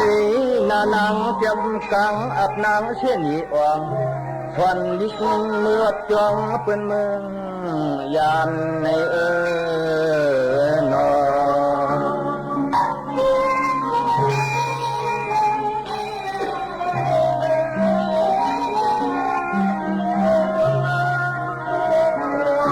nhất tê dục vùng lung cổ tôn hồng cốm sụt một tảng hàng lam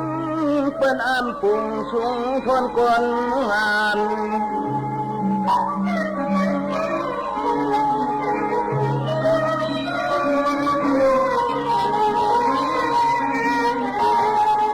การก็หมอใจ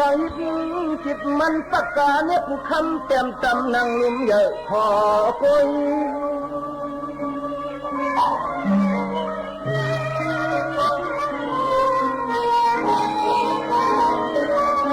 น่าก็อัพทีโตโยต้าโคโรล่าเมียวซาลุนเปิดกามาเธอถึงย้อยย้อย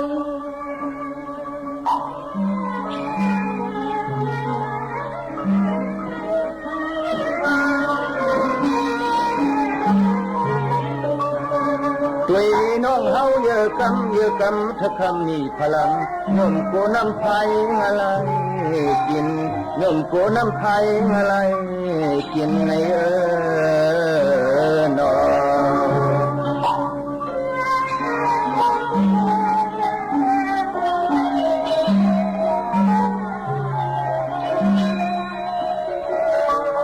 สังเสมุนมันปานอ่อนย้อนสู่กองมูลำวันมันถึงหอมหึงเลี้ยงยัง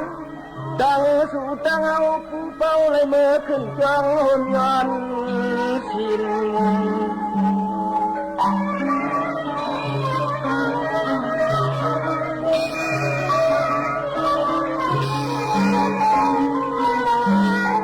ยินเขาพักงวมเปิ่นเกิดไว้สักหน่อยโทมซ้อมรอมักเคือขัน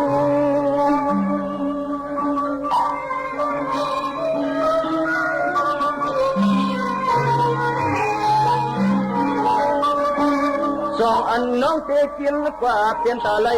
ลาทักเกยเต้าหน้าก็เฮาพี่เตนกไตปังในวัน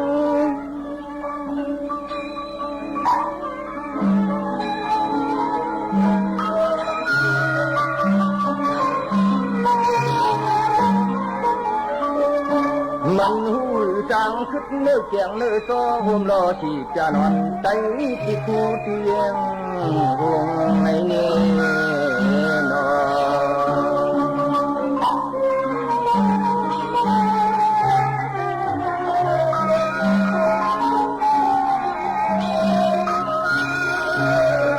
กินกว่าอื่นกว่าไรอยู่ค่าโอ้กินกว่าอื่นกว่าไรอยู่ค่าก็ไหนก็คิดตักก็เสียงเลี้ยงนางชาวางตาพักจริงจบไปเที่ยงห่างเลย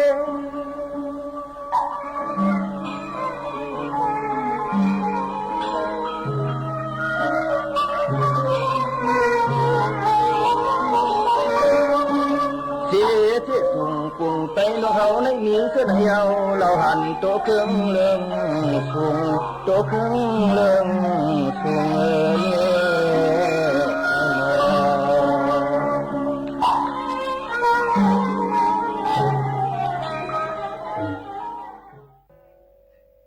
ในวันเมื่อในก็เลยหางแฮนไว้ปันตันกาป้าอยู่ลีฝากตวนจุดถึงพ่อแม่พี่น้องเขาค่ะป้าอยู่ลีในวันเมื่อในยิ่งหมูขาวนุ่นเลยหางแฮนไว้ตั้งกินอันลีเงืองแวแต่ที่เป็นตั้งเป็นโหเจ็บโหไข่ผายเร็วในสองพี่น้องเขายามเป็นกันพองค่ะป้อยามเป็นมาถ่อมซ้ำกันตั้งในค่ะตั้งเป็นโหไข่ผายเร็วอันว่านั่นมีก้นเป็นน้ำเตะอำว่าผู้ยิ่งและผู้ใจหู้จักตั้งเป็นในตั้งนำค่ะย้อนว่ามันเป็นตั้งเป็นอันเฮาไกลเลยยินเปิ้นลัดกันมาสิมเล็กมือเฮาคาก็เล็กนั่นไกลเลยยินผู้ใหญ่อุบกันว่าเป็นตั้งเป็นโห หูไข่นั่นคานเจอหนามันเจ็บมันจีเหมือนมีตัวเมี่ยงอยู่ในหูสิคบเสือจี้เสือว่าซึ่งหนังนั้นค่ะนะพอถึงกับเมื่อเร็วมาเฮาจังเลยฮู้ว่ามันคานเจอเต้กินอำไลนอนอำลับเฮ็ดสังกออำมวนอำเสื้อไลย้อนว่ามันเจ็บแกนไว้ผายเร็วกุ้ยอีกเนื้อมีก้นถามมาว่าเตไลเงื่องแวตั้งกินสังพองหนังหือเตเฮ็ดเฮอตั้งเป็นมันหาเฮียงนั่นลดยอมลงมาแหละเฮาขาดเตลัดนี้ลองเงื่องแวอาหาราตั้งเป็นจอมหนังคักตวนปะไตในอันที่เฮาขาดเตหมอกลัดปันในค่ะตั้งกินอันเฮ็ดเฮาหูไข่ผายเร็วท่าเฮียงขึ้นมานั่นติมี1เราหมักไม่อันเอาหมักอิดเฮ็ดนั่นค่ะ2ตับไก่เนื้อแยนและถูปึกแข็งกูอันค่ะนะอันที่3หมักอิดและเนียงและกาฟีค่ะข้อที่4หมักไม่แห้งพองหวานอันเสริญให้เขาพักนั่นค่ะนะช็อกโกแลตท่อปาดและหมักจอกในค่ะข้อที่5ว่นน้ำแหน่นเพียวก็จังเป็นหูขึ้นหูจี้ผายเร็วไรค่ะนะข้อที่6นอนอ่ำอิ่มข้อที่7ตักแหลดน้ำป้นดีข้อที่8อยู่เนื้อปืนดีอันมีเสียงหลังค่ะข้อที่9สภาวะเล็กลายเหมือนหนังข้าวไม้ข้าวเฮียงนั่นเป็นข้าวดีตั้งเป็นในไก่ป่อเป็นเลอเซเปิลค่ะนะข้อที่10ลองเล็กลายในตัวคิงเฮาฮอร์โมนเฮาข่าวเหมือนหนังนั่งยิ่งอันเจอยาให้กังสันเถเจิงหนังไหนค่ะในก็เป็นปื้นหูซิคิกจอกคักเอามาฝากเตือนถึงพ่อแม่พี่น้องเขาให้ยินถ่อมซ้ำกันค่ะ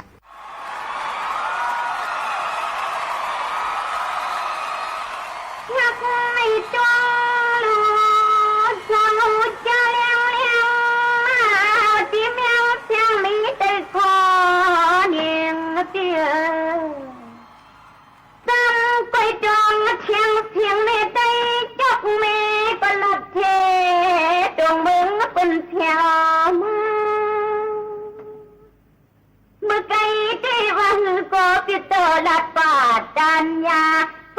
อุกไข่ที่ในเล้าปีไปเลยมีก็เจ็บค้างอยู่ปีคำวันเก้าประจมปนเนียนหน้าหูมาปะปนเจ็ดดุกอกหูเดโนตัวเดลเยอดันหมวกเล้าปีหัวไปเลยมีก็แรงชิดอิดดูในที่มันเมืองก็ย่อมถึงลอมเด็กลอมเยอดันในสายตีไปเลยปงหิงตะทองหลังตังเฮินปุยที่มันเมืองปีอำโลทรงจึงตั้งลูกลาเป็นต่างในปัตตันเขาไก่ตัวที่ลมนั้นก็ไม่เล่าชาเดมนั้นปาเล่าลาปนในเปียมีเจ้าเนื้อใจบนเมืองเปลี่ยนอันนั้นก็กวนเพียงนอลูกยิงเป็นจำป่วยอยู่ในจอมไฟสัวสาลีคำก็โคตรเชิงกูลูกยิงเป็นเปียงเสียงหิมจิกจิกคนในนออันนั้นก็คำปังหางเล่าปิวดออันดวงดันเหมือนยังใจปังอันเป็นสักทีลงลาคำวันเมืองยังเชิงปีน้อยที่สาเลใจเอาก็ปองอันนั้นตูจันกำมันดันสู้ก็เล่าเลยใจปีสองเลยกึดนักโคตรตัวยันเศร้าจันเมืองเลยใจปีกินตาเราฟิมตั้งอัมมาแต่เอาเพิ่นในเมื่อไกลนอนตัวในก็ได้รู้เลิกกันตาเล็ดปูเยนำตาเป็นเหมือนไหลเตียใหญ่ดันไหนเลี้ยวนอกไปเลยเย็ดน้องกุนตาจังไข่ใส่บนเมืองยุ่มเชิงไปเปลี่ยน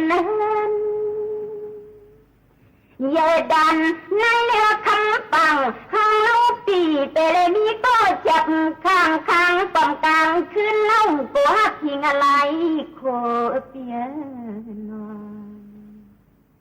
ตัวจะรู้เหตุดันในเลี้ยวใจปีไปเลยมีก็เจ็บข้างอิดดูพิงอะไรซ้ำเยดันหมอกใจเลยไปเลยมีก็ฟองเตลังตังพยันลงกูหักทิ้งอะไรให้กองคิดซื้อเรียเพื่อนกันแน่นอนตัวก็เปลี่ยนเจ้าเปลี่ยนตาที่โดดตั้ง งดุดเดว่าเชสมอนคุณที่เมืองใจนอเหมือนจังเล่าที่เฮาโลเปลี่ยนเฮือนยด้วยลูเมาฟอตามือเป็นจางซึ่งนี่นอปานขอเทืองด้วยลูกยิงลูกใจเป็นบ่ขึ้นจวงที่ญาณส่วนเรื่องโมในตัวเดลูนั้นก็ข้างเก่าก็รู้ปีสองสุรันทำกว่าสู้ในนางมอสู้ลิกนั่งเบียงสอนปามีก็เขาจะพาวา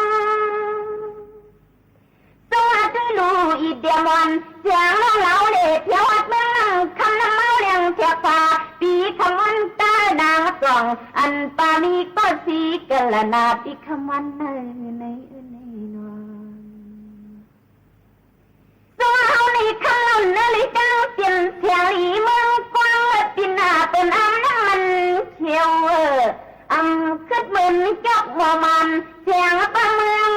ขุดออกกลางเกี่ยวมิ้วเป็นน้ำมันของแรงเข้มจองเหมือนนางเจ้าเฮานี่เขาเปลี่ยนคำเปลี่ยนตัวลงตัวฮักเป็นเลยเดิมทางตีเลยยอกกว้างโยเฮ็ดตรงมวยเทียนกว้างเทียงวันนี้นอนสวัสดีลูกคำลูกเกี่ยวเหมือนนางเจ้าเฮานี่เล่าว่าไปเลยมีก็เจ็บข้างวันปานวันในอันนี้เกี่ยวเปลี่ยนห้างนึงก็วันเมืองน้องกลางผัดยามใจตีไว้นอนตีเลยนางเขาเป็นสอนการยอนเจ็ดจนเตะเน้นมีก็มาชีสลัมทองไว้ไหลข้าข้าเมื่อยาวเมื่อเหลือในเอาจิตลมไปยาวเลยเมืองเตอเมืองเหนื่อยอยู่นอนสู้กับบือเมตตาเชียงหลอนลูกใจเป็นเชิงว่าที่จึกลูกใจเป็นโลดจูกุน้องแต่ปีสักการะไฟกินเชียงปนีเตียเหมือนเจ้าในพลก็ยังทรง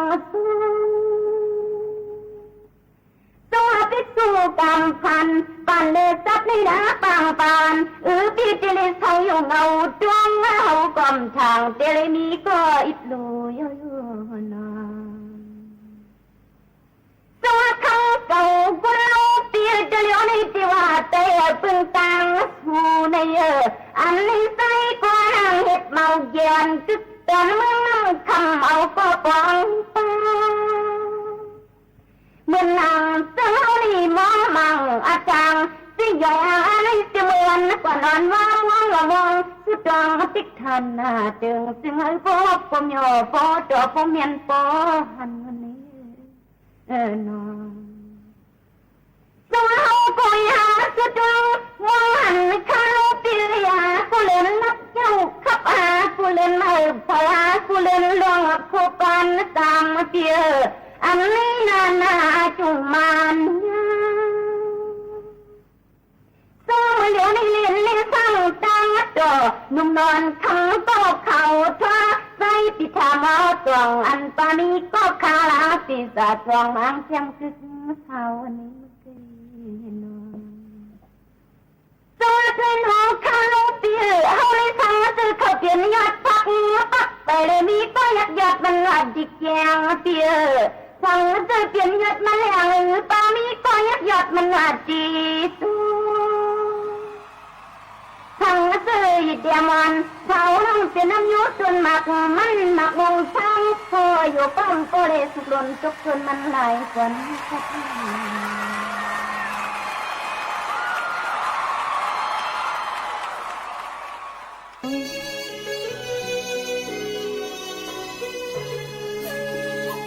ที่เลยมาฮบทบกันดังแขกคึกตอนเฮาค่ะ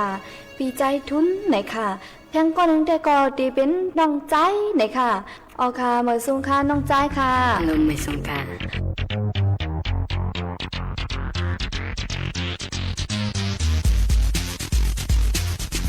กำลังตั้งสุขาขย้อนถามด้วยลองว่าเกี่ยวกับลองหวยห้างแม่มรู้ตัวทบใจแล้วดอกมีหังให้เอง ไอ้น้องชายในเขาก็เด็ดรัดเต้นเนาะมันเป็นหลวนจ้องอาสักมันก็รายการว่าสัก13เนาะ13เนาะหลวนห้องเห็นเมืองไทยอยู่ห้องเห็นไหนก็เปียงหลงห้องเห็นเปียงหลงเนาะเห็นไหนก็บอกว่าแล้วยินข่าวมันเนาะในห้องเห็นเขาใจเฮ็ดแคมแลบไหนกะค่ะก็กับซ้ำลงกับเฮ็ดในอ่างน้ำไหนกะเนาะ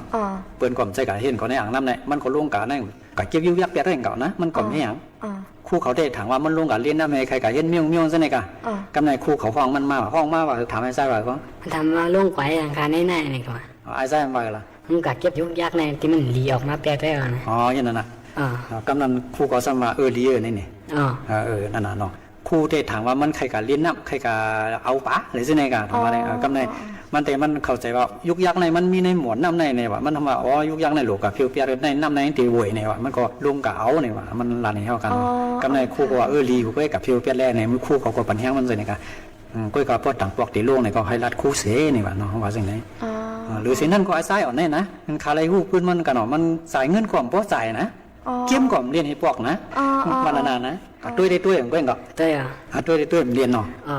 พอมีปันเงิน1 วันก็5 บาท5 บาทนี่ทำใจอย่างไรล่ะอ้อม3 บาทจ่าย2 บาท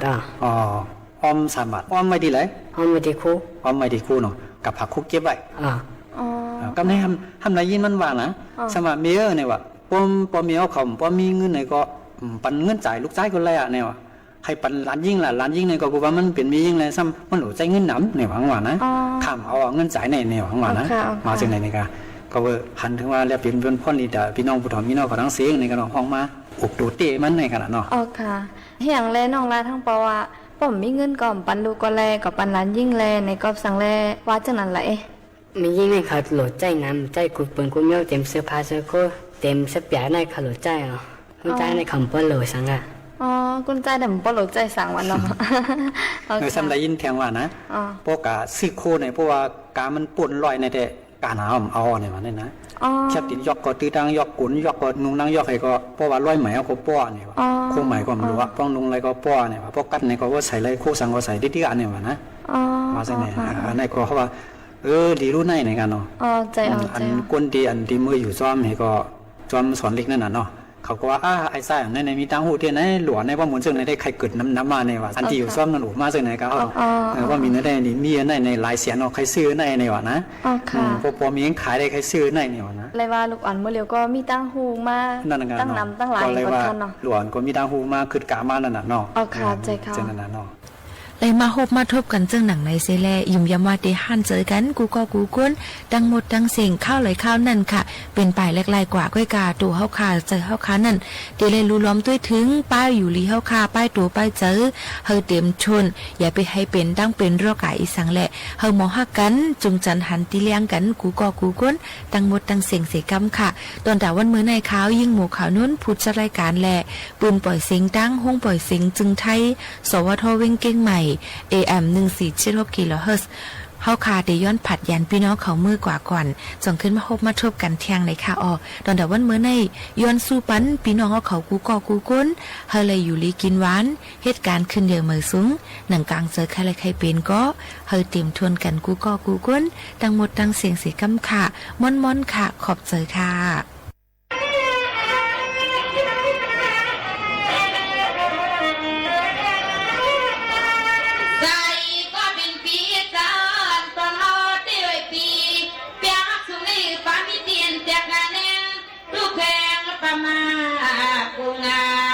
บอกอายุวันเดียวสุนัยตินมีสังนึงมาจักแมงกันตินอ่ำมีสังนึงมาจักแมงปันยาบีนอ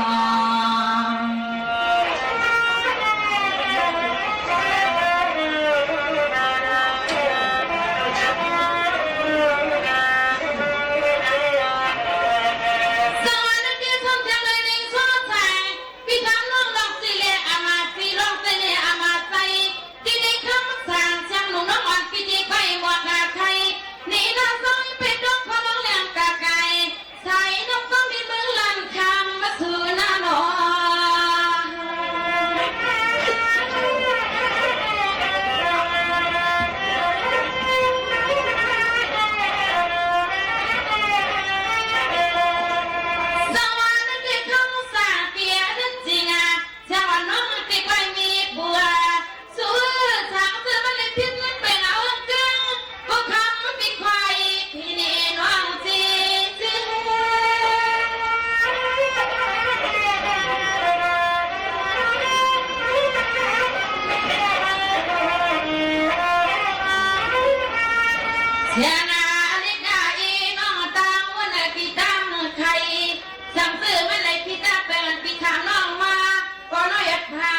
ลี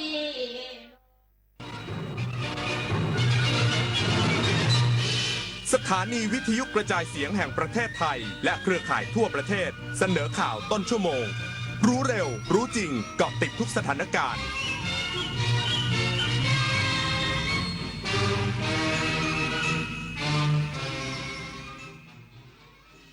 รับฟังข่าวต้นชั่วโมง 23 นาฬิกากับพิญญรุ่งสมัยรัฐมนตรีว่าการกระทรวงวัฒนธรรมเปิดงานการกุศลสมทบทุนซ่อมแซมศูนย์อบรมศาสนาและจริยธรรมที่จังหวัดสงขลาอีกสักครู่กลับมาติดตามรายละเอียดครับ โครงการพัฒนาระบบกสิกรรมด้วยศาสตร์พระราชาช่วยส่งเสริมอาชีพให้เกษตรกรโดยรวมกลุ่มเพื่อช่วยเหลือตนเองและช่วยเหลือซึ่งกันและกันให้มีความเป็นอยู่ที่ดีสร้างความเข้มแข็งในระดับชุมชนแต่ละพื้นที่อย่างเหมาะสมต่อเนื่องสู่การพัฒนาที่ยั่งยืนเพื่อให้เกษตรกรสามารถดำเนินชีวิตได้อย่างมั่นคงด้วยหลักเศรษฐกิจพอเพียงศาสตร์พระราชาปวงประชาเปี่ยมสุขอาชญากรรมออนไลน์ความท้าทายและโจทย์ใหญ่ของประชาคมอาเซียนที่ต้องผนึกกำลังกันรับมือภัยไซเบอร์ในภูมิภาคผ่านกรอบความร่วมมือสู่โรดแมป 4P Preventing ป้องกันการแทรกซึมขององค์กรอาชญากรรม Pursuing นำคนผิดเข้าสู่กระบวนการยุติธรรม Protecting ปกป้องเหยื่อและกลุ่มเปราะบาง Promoting เสริมพลังความร่วมมือทุกระดับร่วมสร้างภูมิภาคที่ปลอดภัยไร้พรมแดนและเข้มแข็งไปด้วยกันดินถล่มภัยพิบัติในช่วงหน้าฝนโดยเฉพาะพื้นที่เสี่ยงภัยมักส่งสัญญาณความผิดปกติทางธรรมชาติสังเกตพบสัญญาณจากฝนที่ตกหนักนานกว่า6ชั่วโมงระดับน้ำในแม่น้ำลำห้วยสูงขึ้นเร็วและดินอยู่ในสภาพชุ่มน้ำผิดปกติน้ำเปลี่ยนเป็นสีเดียวกับสีดินภูเขาได้ยินเสียงการไหลของโคลนให้รีบอพยพอยู่ห่างจากลำน้ำให้มากที่สุดและโทรขอความช่วยเหลือสายด่วนนิรภัย1784เยาวชนคือพลังสำคัญในการขับเคลื่อนอาเซียนไปข้างหน้าประเทศไทยพร้อมสนับสนุนเครือข่ายเยาวชนอาเซียนให้แข็งแรงเป็นมิตรและรวมพลังด้วยการสนับสนุนเครื่องมือดิจิทัลและพื้นที่ให้เยาวชนได้แสดงออกลงทุนในโครงการพัฒนาเยาวชนสนับสนุนความร่วมมือข้ามพรมแดนและส่งเสริมการเข้าถึงการศึกษาทักษะสำหรับอนาคตอย่างเท่าเทียมเยาวชนอาเซียนคือพลังสร้างอนาคตรัฐมนตรีว่าการกระทรวงวัฒนธรรมเปิดงานการกุศลสมทบทุนซ่อมแซมศูนย์อบรมศาสนาและจริยธรรมที่จังหวัดสงขลาย้ำพร้อมสนับสนุนกิจกรรมส่งเสริมการอยู่ร่วมกันอย่างสันติในพื้นที่ชายแดนใต้นางสาวสบิดาไทยเศรษฐ์รัฐมนตรีว่าการกระทรวงวัฒนธรรมเป็นประธานในพิธีเปิดงานการกุศลเพื่อสมทบทุนชำระหนี้คงค้างและซ่อมแซมศูนย์อบรมศาสนาและจริยธรรมประจำมัสยิดอันซอลุนอิสลามตำบลปลิกอำเภอสะเดาจังหวัดสงขลาโดยมีหัวหน้าส่วนราชการผู้นำศาสนาผู้นำท้องถิ่นและประชาชนในพื้นที่เข้าร่วมให้การต้อนรับอย่างอบอุ่นภายในงานมีการแสดงลิเกฮูลูจากนักเรียนโรงเรียนอรุณศาสตร์วิทยามูลนิธิเพื่อสืบสานศิลปะวัฒนธรรมท้องถิ่นสร้างสีสันและบรรยากาศแห่งความภาคภูมิใจในอัตลักษณ์ของชุมชนการจัดงานในครั้งนี้มีวัตถุประสงค์เพื่อระดมทุนจากผู้มีจิตศรัทธาในการซ่อมแซมอาคารเรียนที่ชำรุดและพัฒนาให้ศูนย์อบรมเป็นแหล่งเรียนรู้ด้านศาสนาและคุณธรรมสำหรับเยาวชนและประชาชนในพื้นที่นางสาวสบิดาไทยเศรษฐ์กล่าวในโอกาสเปิดงานว่ากระทรวงวัฒนธรรมพร้อมสนับสนุนกิจกรรมที่ส่งเสริมการอยู่ร่วมกันอย่างสันติและส่งเสริมการพัฒนาเยาวชนในพื้นที่จังหวัดชายแดนภาคใต้พร้อมชื่นชมความร่วมมือของชุมชนมัสยิดอันซอลุนอิสลามที่ร่วมแรงร่วมใจอนุรักษ์วัฒนธรรมอันดีงามและใช้พลังศาสนาเป็นเครื่องมือสร้างสังคมที่สงบสุขและเข้มแข็งธัญวรรณจิระโรสวท.สงขลารายงานจังหวัดตรังเตรียมจัดงานประเพณีถือศีลกินเจวันที่ 20-29 ตุลาคมนี้พร้อมคุมเข้มการเล่นประทัดสร้างความปลอดภัยให้ประชาชนและนักท่องเที่ยว พันจ่าโทอนันต์บุญสำราญรองผู้ว่าราชการจังหวัดตรังกล่าวว่าประเพณีถือศีลกินเจจังหวัดตรังจะเริ่มขึ้นในวันที่ 20-29 ตุลาคม 2568 มั่นใจว่าการจัดงานครั้งนี้นอกจากจะเป็นการเชิญชวนให้ประชาชนได้ร่วมกันถือศีลกินเจเพื่อความเป็นมงคลแก่ชีวิตแล้วยังเป็นกิจกรรมที่น่าสนใจอีกอย่างหนึ่งของจังหวัดตรังที่จะทำให้นักท่องเที่ยวเกิดความสนใจและเดินทางเข้ามาท่องเที่ยวจังหวัดตรังในช่วงเวลาดังกล่าวด้วยทั้งนี้จังหวัดตรังได้คุมเข้มการเล่นประทัดอย่างเข้มงวดและตรวจสอบร้าน ค้าร้านจำหน่ายประทัดดอกไม้เพลิงต้องมีใบอนุญาตจำหน่ายที่ถูกต้องหากไม่มีใบอนุญาตสามารถจับกุมได้ทันทีรวมถึงพ่อค้าแม่ค้าแผงเร่ที่นำประทัดหรือดอกไม้เพลิงมาจำหน่ายต้องมีใบอนุญาตเช่นกันและฝากเตือนไปยังวัยรุ่นหรือประชาชนที่จุดประทัดเล่นโดยไม่มีเหตุอันควรรวมถึงการขับรถจักรยานยนต์และจุดประทัดโยนบนถนนซึ่งจะสร้างความตกใจและเกิดอันตรายกับประชาชนที่ใช้รถใช้ถนนอาจทำให้เกิดอุบัติเหตุได้ยศพรนะคะไกลศรีสวท.ตรังรายงานผู้ว่าราชการจังหวัดเชียงใหม่ติดตามความคืบหน้าการเตรียมจัดงานส่งเสริมการท่องเที่ยวและกระตุ้นเศรษฐกิจปลายฝนต้นหนาวเดือนพฤศจิกายนนี้นายทศพลเพื่อนอุดมผู้ว่าราชการจังหวัดเชียงใหม่เปิดเผยว่าได้หารือกับหน่วยงานที่เกี่ยวข้องในการติดตามความคืบหน้าการเตรียมความพร้อมจัดงานส่งเสริมการท่องเที่ยวและกระตุ้นเศรษฐกิจปลายฝนต้นหนาวจังหวัดเชียงใหม่เป็นงานที่จัดขึ้นครั้งแรกโดยจังหวัดเชียงใหม่ร่วมกับภาคส่วนต่างๆจัดขึ้นเพื่อส่งเสริมการท่องเที่ยวพร้อมกระตุ้นเศรษฐกิจระหว่างวันที่ 3-12 พฤศจิกายน 2568 บริเวณพื้นที่ด้านหลังศาลากลางจังหวัดเชียงใหม่ตำบลช้างเผือกอำเภอเมืองเชียงใหม่จังหวัดเชียงใหม่โดยมีกิจกรรมมากมายอาทิกิจกรรมสักการะองค์พระพิฆเนศกิจกรรมสืบสานศิลปะมวยไทยกิจกรรมคาร์บอนฟรีลอยกระทงกิจกรรมดูดาวกลางเมืองชมดาวกลางสวนครั้งแรกของจังหวัดเชียงใหม่และบูธจำหน่ายสินค้าภายในงานให้ประชาชนได้ชมชิมช็อปกับร้านค้ากว่า100ร้านค้าทั้งนี้ผู้ว่าราชการจังหวัดเชียงใหม่ได้เน้นย้ำหน่วยงานที่เกี่ยวข้องให้ดูแลความปลอดภัยของประชาชนและนักท่องเที่ยวที่มาร่วมงานอย่างเคร่งครัดไม่ให้มีเรื่องการทะเลาะวิวาทหรือการเรียกเก็บค่าที่จอดรถเนื่องจากภายในงานไม่มีนโยบายการเรียกเก็บค่าที่จอดรถหากประชาชนพบเห็นการเรียกเก็บเงินหรือการกระทำผิดสามารถแจ้งเจ้าหน้าที่ภายในงานเพื่อดำเนินการตามกฎหมายได้ทันทีคมสันต์คำวงทีมข่าวสปท.เชียงใหม่รายงานจบข่าวพิญญรุ่งสมัยอ่านและฟังข่าวครั้งต่อไปเวลา 6 นาฬิกาติดตามข่าวที่นำเสนอไปแล้วได้ที่ www.thainews.prd.go.th